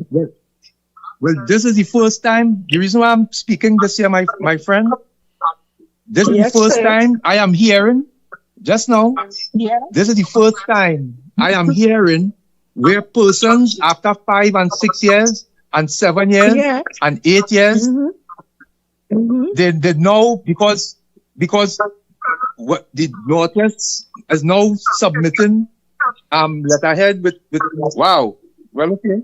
Yes. Well, that is nice. That is nice. That has been happening way before COVID. All right. Thank you very much, Miss Atlanta. No. I was in the system during the COVID time. That is. Listen, I would have gone to the Northwest with a man called Watson Duke as the president to treat with this same matter, and they promised that they're going to bring it to an end. A few years later, I went back there with a man called Ian Murray, who was the first vice president of the PSA, because of the same said problem. And the CEO and all these persons was in that said meeting. And I think even in one of those meetings, Felicia Thomas was not the president or anything like that. She was the second vice president at the time. In one of those meetings, she was also there. And that matter, they promised a man called Avanash Maharaj, the second vice president PSA, He wrote on behalf of the membership to the Northwest Regional Health Authority in particular concerning the practice of the unlawful recovery of a payment, and they promise to bring an end to it. And that's So how come when Mrs. Jennifer Baptiste Primus was there, all that nonsense never used to happen? No, that is I am not here to discuss who, where, and what had happened. I am saying what I would have experienced and what my colleagues and what the Northwest, particularly, it happened in all the other regions. You know what is being practiced. And let me share this with you. At this present time, the NWRHA is they have been. In fact, they bring it to an end because it was brought to their attention that what they were doing was unlawful. They had no right to do it. When we go on vacation leave, there's an allowance known as the special psychiatric allowance that they were taking from the staff since 2008 to recent time. And I would have written to them asking a question as to what gave them the right and what documentation they have to give them the right to take that allowance from us. And I also wrote to the CPO asking the same question. And the CPO wrote back to me and said, Mr. George, when you go on vacation leave, the special psychiatric allowance must be left alone. When you go on vacation leave, maternity leave, and extended sick leave with pay. And that is how, at this present time, some of us have started to pay back the monies that was taken from us over the years because of that action. And up to now, it still have staff who they seem as though they tell them that there are no money, that they wait, all kind of, and look how long they take the money from them. I am not making up this, you know. Stick up in there. Why didn't you all have the idea about taking this matter to the industrial court? Hold on, listen. Did you ever think about that? We have a union, and the union would have taken steps to come. I said to you that I would have visited the Northwest at the time, being the chairman of the section at St. Anne's. Mr. Watson Duke was the president. That matter was brought to him as the president because that had me very disturbed. And he went. Yeah. We visited with a lady who was the CEO at the time. I don't know if it's a lady called Ms. Wendy Ali or Ms. Alicia Bash. And those meetings took place, and they promised that they will bring an end to it. Another time, it continued. I went there with a man called Ian Murray, the second vice president. When the matter was continue and did not bring it to an end, they promised they're going to bring it to an end. And after that, a man called Avinash Maharaj, he wrote a letter informing them what is the problem, and they wrote back and say, they're working on it or something like that. The special psychiatric allowance, they were taking it. Court. That is what the industrial court there for. The industrial court? Right. Yes, you could have taken it there. But hear what now? Well, you see this discussion only having here? Yeah. I want to ask. Pastor Google. Yes. I have to call you personally, and I will give you some little tips about this thing, and you will understand. All right then. All right. But you all cannot take it to the industrial court. All right. Not everything must go to the industrial court. If it could be reasoned out. But you could have got together and do a petition and take it to the industrial court. The man of money to go to no court. They were promised. Thank you very much, Mr. Atlanta. Okay, Pastor Google. Bye. In private. Let me share this with you. Yes, listen to this, and one of the things that they would do is that you would only see like how that back pay come in here, partner. It's back pay. A lot of us and our colleagues went to the bank only to realize that $40,000 from the last back pay was taken one time. $50,000, $35,000, without persons being made aware that monies will be recovered from the back pay. Yeah. But they probably didn't tax it before because your back pay had to tax. It have nothing to do with tax. I'm talking about when you go to the bank. Let me ask you this. All right, but let me ask you When this you go to them, before we close off. Let me ask you this: yeah, the tax bracket that all these people are going to get it. Most of the people are going to get it 10%. Are they not going up to a higher tax bracket? some persons, yes, will be going up in I guess most persons may be going up in different tax bracket. Right, that's Some one. may Like people in some may active be. positions. Right, and the next thing is the NIS. Isn't that going to go up? Yes, it will. So then, what 10% will That I is really not gain? going up until January. Right, but January is next month. What? So then, my question is, Yeah. what 10% you all really going to get? Well, Have a good night, well, Miss as Atlanta. I said to you, if Yes, 25% is being Pastor taxed, Google, and the bondsman going to take 25% of whatever you come in to change, then what really and truly the employees and the workers getting? Right. So You know? that should be one of the main discussions and the main educating the people about, because there are some people in barber shops and different places that believe that public servants get a real sweetheart deal. They get the best deal ever, and you know what? Their union fought for something and got it, and now they're reaping the benefits of it. But the backlash to that is the NIS going up. You have gone up into a higher tax bracket, and the money that they give you, they're gonna take it back. That's the reality of it. But we are not economists, and we must have us must fail maths. So at the end of the day, that's above our pay grade. Mr. George? Yes. So have a blessed night. Thank you very much for taking my call. I normally don't stay on so late, but you have me on here after 11 in the night making noise in my neighborhood. So, and let me say thank you to the 1,476 persons who stayed on the live. We thank you all very, very much for being with us. 552 and 27, 527. Let me say thank you all very, very much for being with me. Those of you on Facebook, thank you all very, very much for being on Constructive Talk. Today's program was interesting. Very, very. I didn't plan to stay. I didn't plan to stay on this so long, Honestly, I did plan to touch on this, talk about the roundabout in Diego Martin, talk about the drug boat that people saying that the police and them they put a boat around down the river to make it appear. How could you have a boat with drugs and nobody, you hold nobody? Somebody's fools, or they taking somebody for food, just like how they find a set of guns when the former commissioner of police, what's your name? Miss Ulla Christopher. When you zoom up on the guns, it's a set of rusty old gun that they say they find that trying to throw off, or they're trying to make people look like fools in this country. And then when you listen to the former military man saying that radar have nothing to do with them kind of thing, but you're trying to convince us of something. And then too, if you're telling me about radar and drugs, clearly now you have just sell out a big secret. You just sell out a big secret. Because people now will know, well, hey, okay, do not pass there with no drugs because they're going to pick it up on the radar.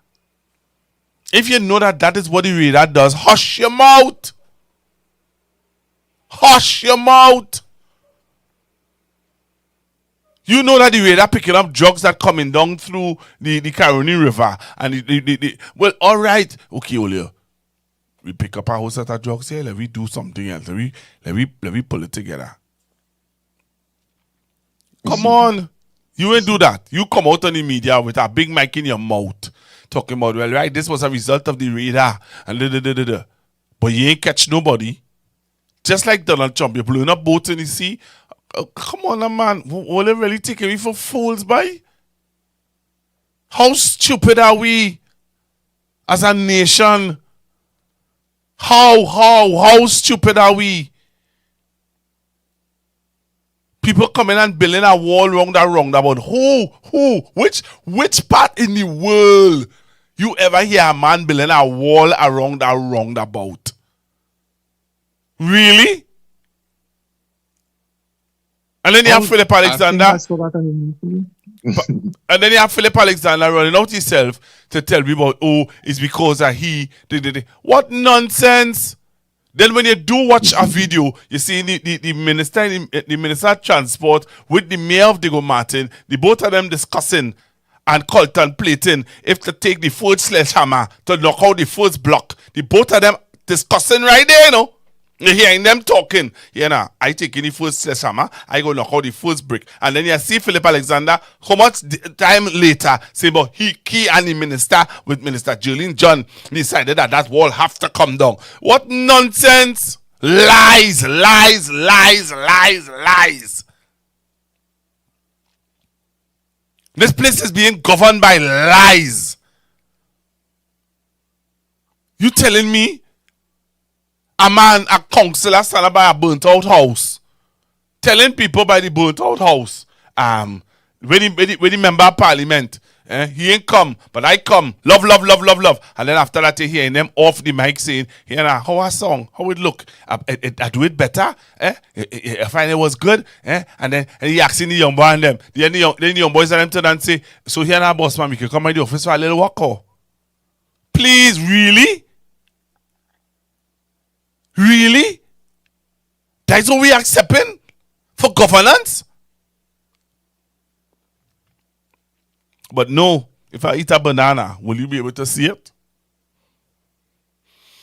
That's what we want. That's what we accepting. If I eat a banana, will you see it? And then we reach to the point where people are asking, this is a real country? Trinidad is a real place? What the radar is for? I don't know. Would you get any intelligence on the radar? No, well, but you hear the minister of Homeland Security telling me that it's because of the radar they find the drugs. But when you ask the Prime Minister, she don't know. And she's the head of the National Security Council, and she don't know.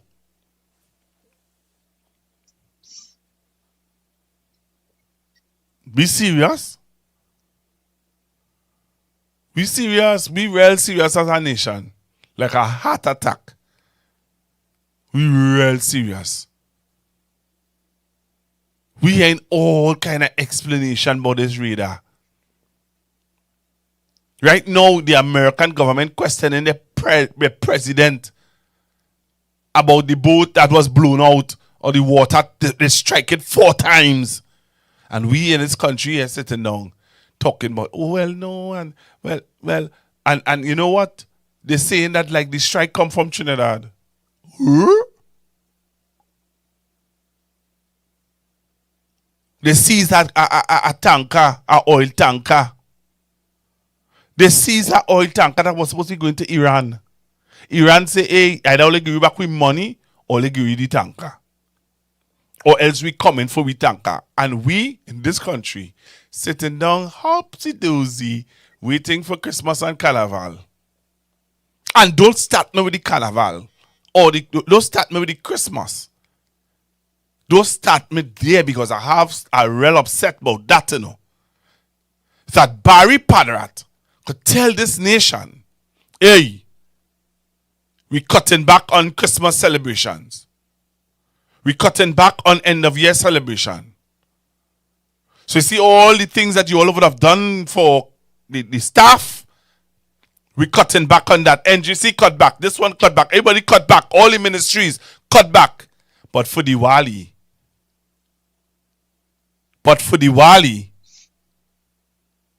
you all kept all your celebration. There was no cutbacks for Diwali. None whatsoever. None. None so much so that every 2 minutes a big truck with a god driving up and down Trinidad and Tobago. Long time in San Fernando, you used to light up the San Fernando Hill with a what do you call it? You used to light it up with a star. No? Oh yeah, don't get me, don't start me, nah. Hello, good evening. Good night. How are you? Not good. I just want to touch base Let it tell. Let me touch base on one thing with the carnival. You know what is upsetting me? We are watching the carnival being sabotaged left, right, and center. They ban, they pull in sponsorship, they banning fets.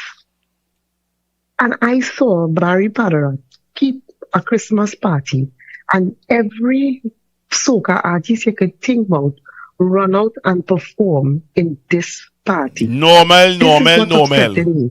No, I wait. was like, what Let me. is getting upset for you? Could I put a little salt in your wound? Mm-hmm. I put a little salt in your womb now. Let me get a little more upset. Today, I see a picture with Fair and Lions, Bungie Garland, doing a courtesy call at David Lee office in the Ministry of Housing, HDC. You see, this is what I am saying. What are we getting upset for as citizens for these people and their livelihood? Why am I getting upset? Because all you're supposed to boycott every phone call from these people because of this seeing what they're doing for the carnival, what they are doing to it. And yet all you run out to perform. I see young brother like he just cannot seem to say no to Barry Padara, Rome, Destra. Yeah, but I hear rumors of him wanting to go up for the seat. I hear you want to go up for councillor. Who going up for councillor? I hear you want to go for councillor for the area. I am so over it. I am over it. Because Trinidadians is taking everything for a joke. These people doing what they want daily. They're showing me how they're against the African population, and yet we sitting down eating pizza. Come la. Yeah. I'm sorry. I don't know. Now they're trying to destroy the carnival single-handedly, and all these soca artists we need to eat raw flour and old cheese. Yeah. Raw flour and old cheese. Singing and serenading Kamala, singing for Kamala. I said, Destra, your career done failing. You don't know anybody who serenade this woman don't recover. Or they singing. But I over Trinidad and Tobago, we's a joke. The only time Trinidad and Trinidadians has opened their mouth and talk is when PNM in power. That is when they just know everything wrong. Yeah, that's when there's no to stand up. We was 7 months ago, we was suffering eating grass.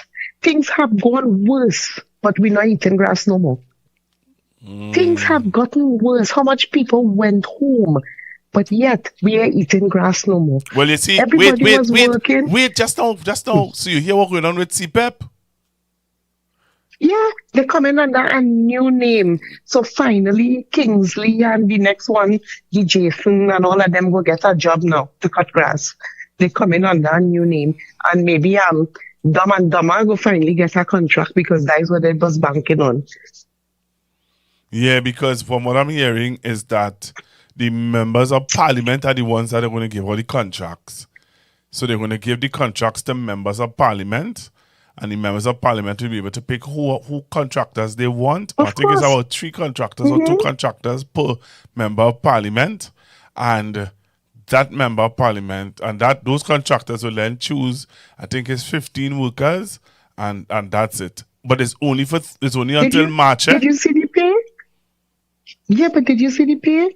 You see how nice almost $300 a day? $300 a day. It's 279 plus some other. It's very close to $300 a day for certain categories. Okay. But it's going to be more than what CPEP was getting.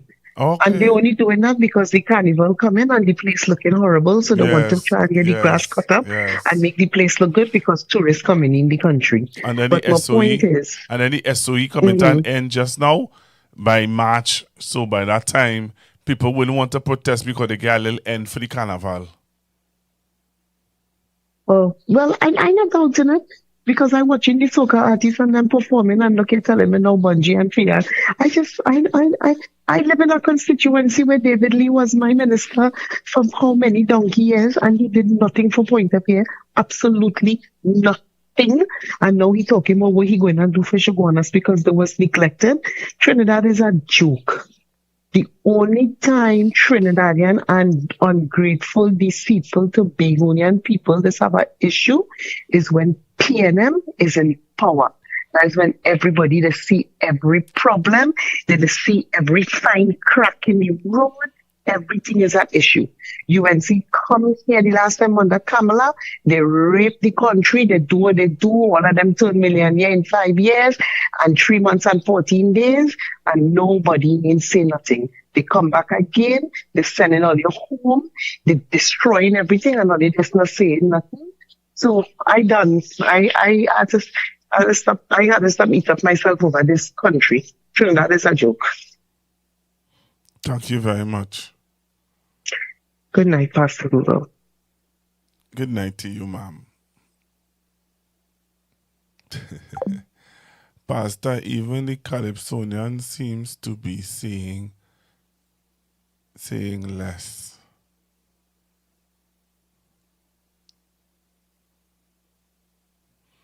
Okay, listen to Alana Sinnett.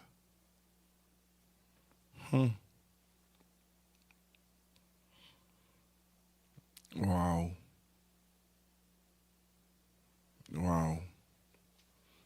This is interesting. Somebody say, take more calls, call Pastor. Hey, you know it's the time? Take more calls. You know it's the time?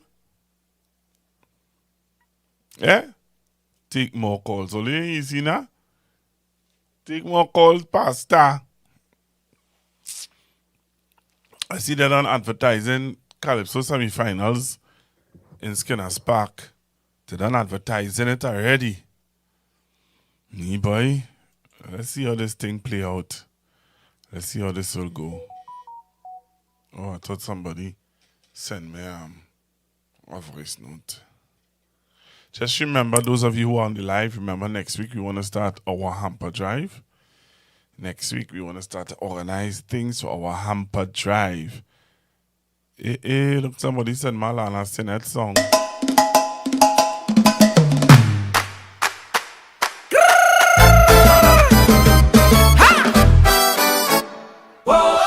Sí, señor, bring it.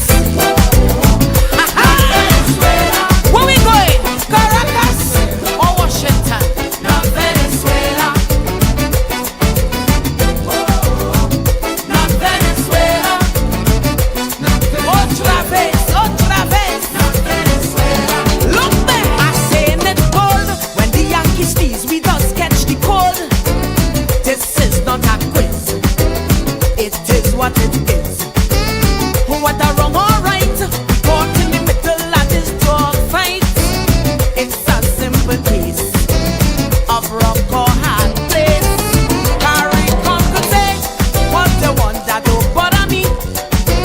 Jet talk shop can't even agree on CSME.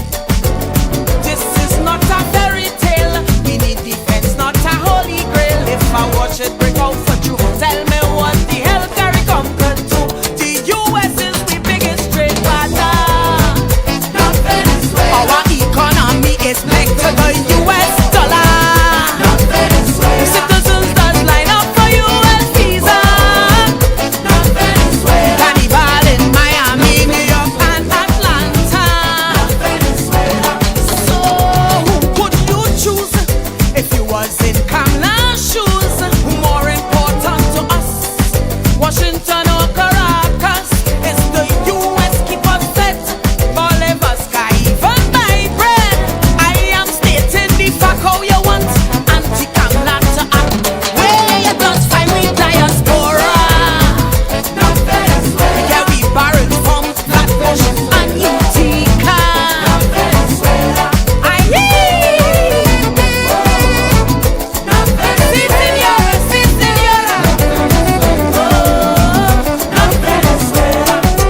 So what's all your thoughts about this song?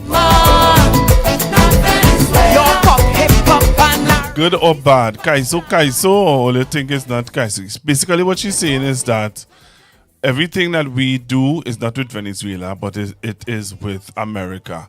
Who does buy we LNG? Where we getting the LNG from? We don't know more LNG, you know, Miss Alana. We were getting LNG from we were going to get gas from Venezuela.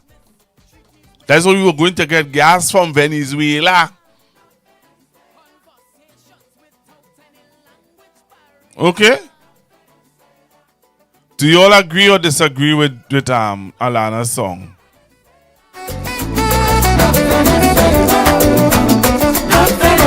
The name of this song is Not Venezuela. Hey!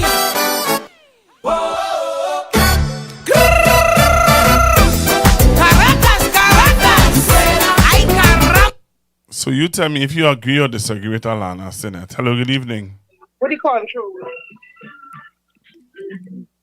Do you agree with Alana or disagree with Alana? I disagree, Pastor Google. I don't know what nonsense she's singing. All right. Thank you very All much. kind of topics to sing. That way I was saying, CPO lost in work. This one hungry. That way I was saying, look, I thought you were saying nothing. All right, caller. So, one caller said she disagree with Alana. Do you disagree or agree with Alana? Give me a call, 464-7003, 464-7003. Do you agree or disagree with Miss Alana Sinnott? Do you agree or disagree? Come on, Olia. We're going until I'll end at 12. So I'm taking your calls or watching on the message board what you all are saying. You agree or disagree with Alana? All right. Tell me, do you agree or disagree with Alana Sinnott? Hello, good evening. Good night, Pastor. I disagree. Totally disagree. Why? Why? That song is incorrect. I agree with what you said. We do not purchase no LNG from United States. That's misinformation right there. That is misinformation. That is propaganda. All right. That is clearly propaganda. And I don't know why all these artists and they running. I do not understand why they run into this university for. I don't understand why. Guys, must have a good night. Enjoy the rest of the weekend. God bless. Same to you. So taking your calls, 464-7003, 464-7003. Do you agree with Alana Sinnott or not? Alana Sinnott is the same one who sing about the pissing and we had and calling it rain. She's the same one who started to talk about who would have sung songs that, but what can I say? Do you agree with Alana Sinnott or not? Hello, good evening. Good afternoon, sir. Good evening, sir. Well, I don't agree with the lyrics in that, but these Caribbeanians are afraid to put a lot of lyrics out there based on information because they're getting sued. So they have to be a little more crafty. How can you get sued for speaking the truth? Once you have the evidence and the facts and they take it to court, you could win. Just sing the right thing.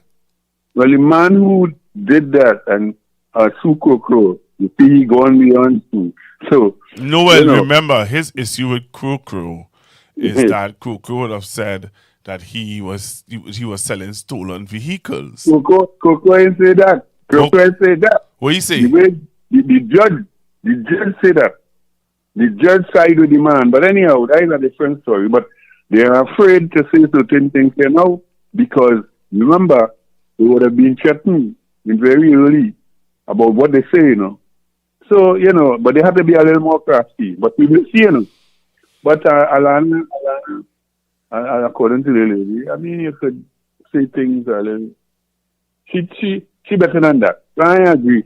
All right, man. Thank you very much. Thank you, brother. Hello, good evening.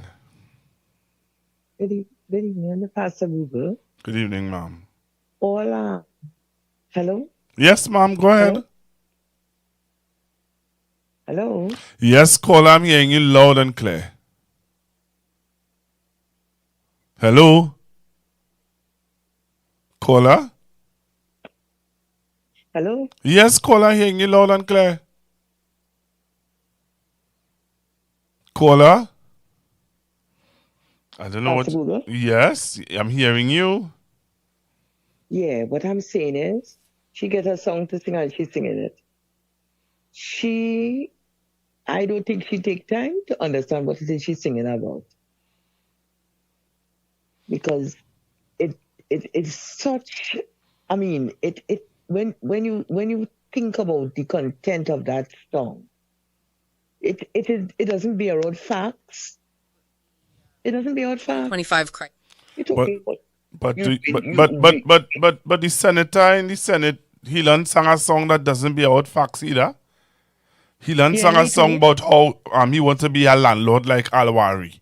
Alwari is not a landlord. Is he father-in-law who is the landlord? Listen, I have had my grouse with him having captured that monarch this year, and he was one of my favorite persons in the past. And when I listen to the content of his calypso this year, I can't understand how he could have ended up monarch for more than one reason. But that's how these things are. Good night.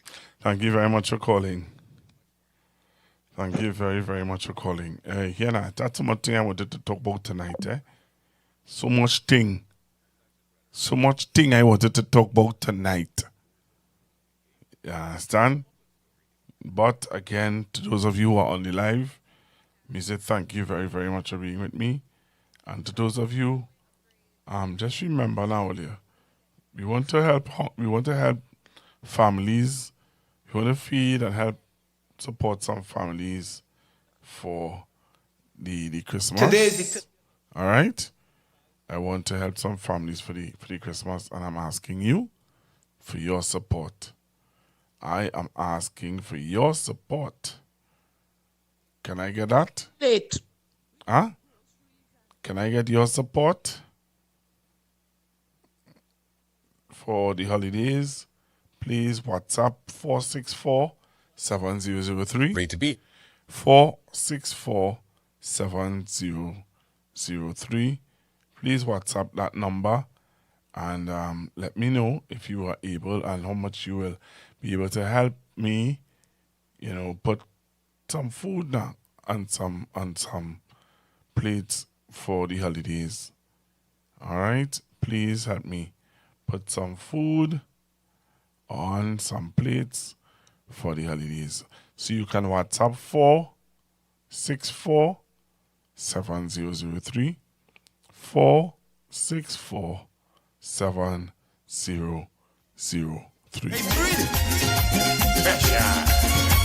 Jesus. By what? Jesus.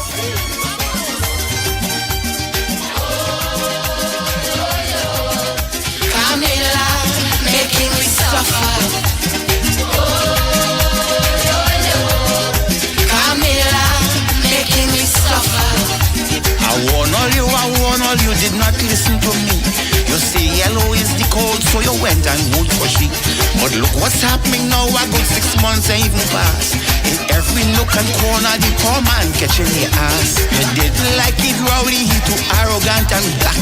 So you look for greener pastures and one and put camera back. You don't like Dr. Rowdy, you don't like how he does talk. You went and vote Camilla, the woman could hardly walk. Camilla, making me suffer. Camilla, making me suffer. Vividly get arrested, he end up in the hospital. These alleged corrupted big boys, they want to make jail at all. On one hand we have Kamala doggishly looking for war. On the next hand is the boy girl rat is Mandy looking for. Your AI song for election, it was a mortal sin. You lie and say when UNC win, everybody win. But after election, you Lego your print system 10. Now CPEP and URP workers catching the linen. Camilla, making me suffer. Camilla, making me suffer. Them little band does engage the soldiers and police, but Kamla gone down Venezuela disrupted the peace. If Venezuela sneeze, we whole army go start to run. We can't fight Venezuela with we set a little caps gun. This little girl in parliament just keep calling my name, but tell her in I saw I'm already in the Hall of Fame. God forbid if I do the things that she want me to do. I'm warning you, your receptacle's going to split in two. Camilla, making me suffer. Camilla, making me suffer. This Christmas time coming, things go be a little lean. You can't buy punch and rum, so you can't make punch a cream. But all them have their big money inside the vault, while poor man have to drink super gasoline and suck salt. Camilla, making me suffer. Camilla, making me suffer. Camilla, making me suffer. Camilla, making me suffer. And that's Kokro. That's Kokro. Kokro sing any song, and it's up to you to believe him or disbelieve him or whatever. But boy, Trinidad and Tobago, I don't know now. Somebody telling me go until 12:30. All you good we? All you good we? People are coming off the live already. Only telling me go until 12:30. Look at 411 people watching me. 411. It's going down to 409. People going in their bed. People don't have time to listen to me now. People don't want to hear me at this time of the morning. I have to say morning because well, you know it's the time now, right? It's after 12. But before I go, I want to play this video for all you to listen to. Take a listen to this video now. I want you to listen to the end of the video, Listen to the end of the video. Listen to what the fella tell the counselor. You understand? He's the counselor for Marilla West. He was in St. Lucia trying to make a man win an election, but he lost. You come here to make bacchanal. You come back to make bacchanal. You. Take a listen to this. Shadow MP for San Fernando East. I'm on Moody Street right now, and this is the home of the resident. That house have been burnt down. Apparently he had 2 rentals here, and right now they are in distress. We are here to show that love, that care, and that support. It is Christmas time. I just want to say to all the constituents and also to San Fernando East, because this is within just off of Harvard Road, where is the MP for this area, right? He's not here. He have not even come to see the resident. He has sent a representative, and this is not right. We have to look into these things. We cannot have MPs that live in Westmoreland, but then they're facing as an MP for San Fernando East. This is ridiculous. We have to try to see our best. We have to be there. We have to be on the ground with the people, and that is what it's about, right? The person is in distress right now. At least 6 people have lost their homes, and I am here to see how best to give them that love, that care, and be there for the community. All right, as San Fernando East Shadow MP, John Michael Ali Bukas, disaster management is on top of it. I've called the Minister of Social Development, she's on top of it. We have put certain things in place when coming to self-help, and we'll be attending to the situation. Love, love, love, love, love, John Michael Ali Bukas.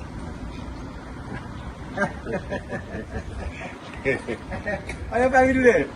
A little better?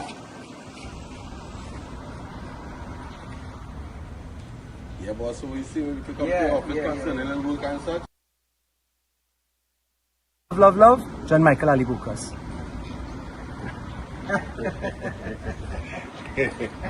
How are you doing? A little better?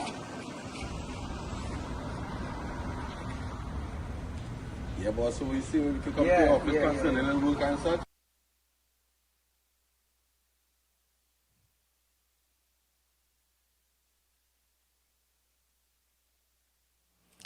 Will you hear that?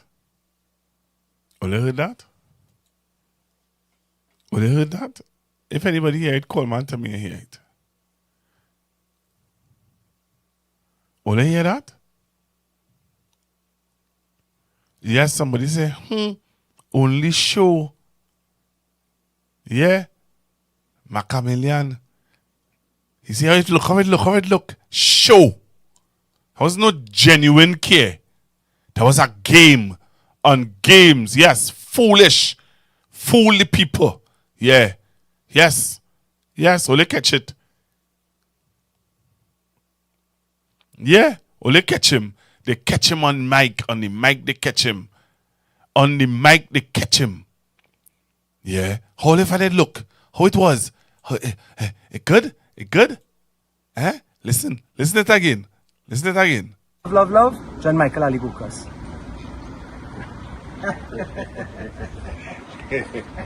How you family today? Alan better?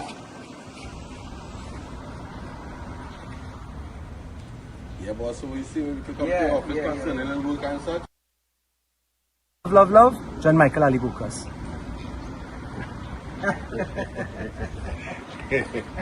How you family today? Alan better?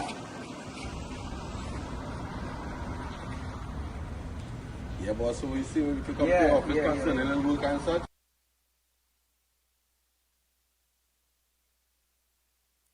Yep. Yeah.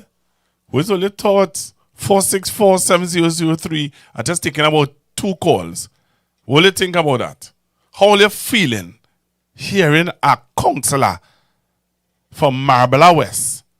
He's the counselor from Marbella West. That's what he is, the counselor from Marbella West. And that's what he do. That's what he reacts. He say, how will I do that? How will I do better? How will I do that? And then he fell out and say, yeah, now boss, we could come by the office and get a little work. Eh? We could come by the office and get a little work. Games. Playing people for fool. Games. Yeah. Games. That is what that is. Games being played. Yeah. Yep. That is what that is. Nobody want to call and tell me anything. Only want to stay here till 12:30. No way. Nobody ain't calling. I must just stay here talking. My throat dry. Me getting a little water to drink. Not me. I go in my bed. I go in my place. Yeah, son, I'm in my place, but I go in my bed. Because all ain't gonna make me sit down here and play video and talk to myself and nobody ain't calling in. Not the eye. Not tonight. Yeah, son? No. I not on games. I tell you that for sure. Me don't play games. I for real. You understand? Real as you see me. So have a good night. Trinidad and Tobago and my extension in the world. Somebody calling. What are you calling to tell me? Stay? I ain't staying. Hello, good evening. Yeah, me laughing. Yeah, me laughing. Let me catch me, son. Cry up, eh?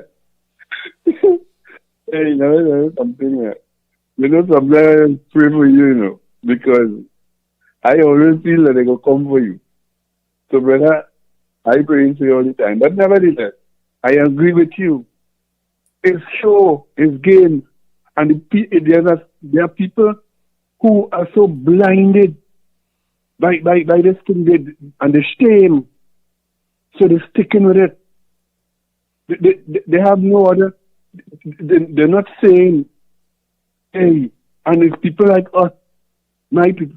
You see some of their people coming out and talking. Like you play something the other day with this other guy who you talk about, this blogger. He coming out and he's saying other people saying things. And my people, they get blind because what? They get something. What they get? And just going back to they get a pizza. That's what they get. Don't laugh. They get a pizza. Don't tell me. A yellow pizza too, eh? Don't tell me they get a pizza, They get a pizza. They get a pizza, a yellow pizza. All of them sit down around the table, all them artists, and love can't eat. I see it. but not taken away. When these people get what they get, as George said, what you really get? 50% tax, 25% here, 25% the inflation, right? Things going up. What you get when the government is gaining for and then they're opening up? They're killing the economy right. So how they're so blind? What is wrong with that? We want pizza. But you're not. You know, I was going to call you private. When would you be in town? Tomorrow. Tomorrow, please go, right? Yes. What number? Call the cell number? Yes. All right. So what? All right. Now I want you to give out what time so you're leaving? Call me when I finish. When I come, as soon as I come off, because you ain't going and sleep now. No. So call me as soon. So call me as soon as I come off. On the DG cell? Yeah. All right. Cool. Yeah, I'll watch him. You feel it bright. You're gonna need pizza. We're gonna need pizza all here. You're gonna need some pizza. That's what it is, you know. Are you real? This country real? This country real? I don't know, boy. This country real depressing, boy. Real depressing, you know. Real. I don't know now. I don't know, boy. You telling me a man give you pizza to eat? I'm only talking about love. Love what? As soon as you come off the camera, you started, how I do they? I do good? Eh? How it was? It was better? It was better? How I do good? And then after that, no. Here the fellas and them asking you. So you know, boss, when we could come by the office to get a little walk.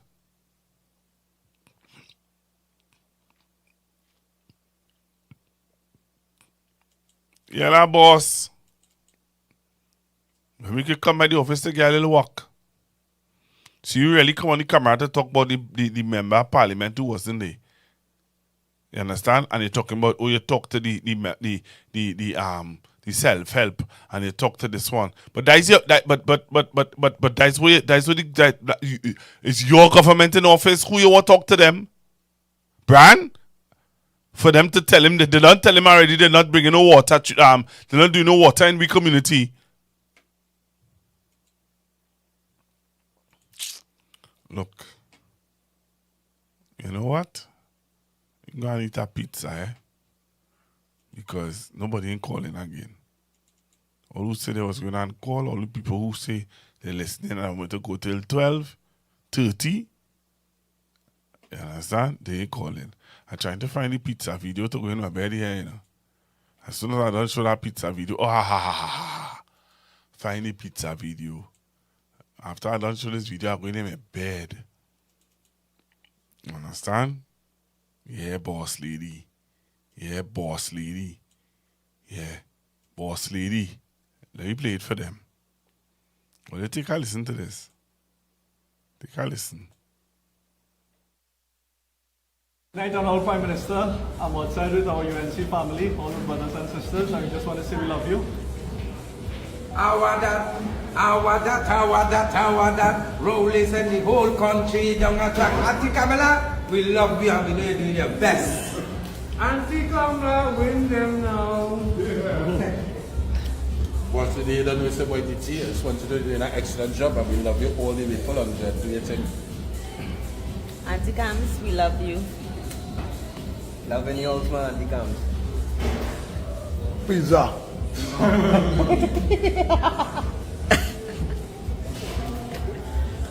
Boss, you don't know. Love. Yellow is cool.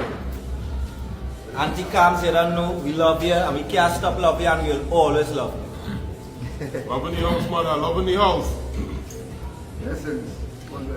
Love mother the world, we love you. Auntie Cams, love. Mwah. Can't love. Maka. Love. Yellow is the quota. Yellow is soda. Boss, love you.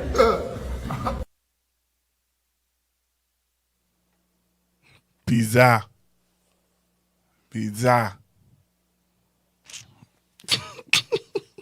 Let me in my bed, you see me? I think I had enough. And I black people there. I black people for you. Me? Going in my bed. And I want you to listen now. No way, Jose. Where's this boy? How we reach to boy? Love, love, love, mother. Pizza. I get enough. I get Whoosh! Tomorrow in the parliament, boy, CPO coming back. People gonna get a little work from now until March. And then you go back on the breadline. And then you stand up and say, yeah, thanks, mother. Look, well, yeah, good night, yeah. At the Manchester Arena. Guys, we have a friend in the building. He goes by the name of Ryan O'Fay. Can you give a warm welcome to Ryan O'Fay? Come on, Manchester. Give God a good shout of praise. I just wanted to say before I go. There's nobody like him. Please. No matter where we look, no matter where we search, we've been high and low. Still we found nobody like him. Nobody compares to him. There's nobody as great as him. Can you lift that praise? Hallelujah! Hallelujah! Oh, hallelujah! What an atmosphere. Surely the Lord is in this place. Amen. Surely the Lord has met us in this place. I'm honored to be here to just join in with everything that's been happening so far. And I just want us to just even raise our hands as a sign of surrender. And we're saying, Lord, you can have your way. We say yes to you. Whatever it is you want to do in Manchester, whatever it is you want to do in my heart, whatever it is you want to do in my life, whatever it is you want to do in my family, I won't be the hindrance. So I say, come, Holy Spirit, come and have your way.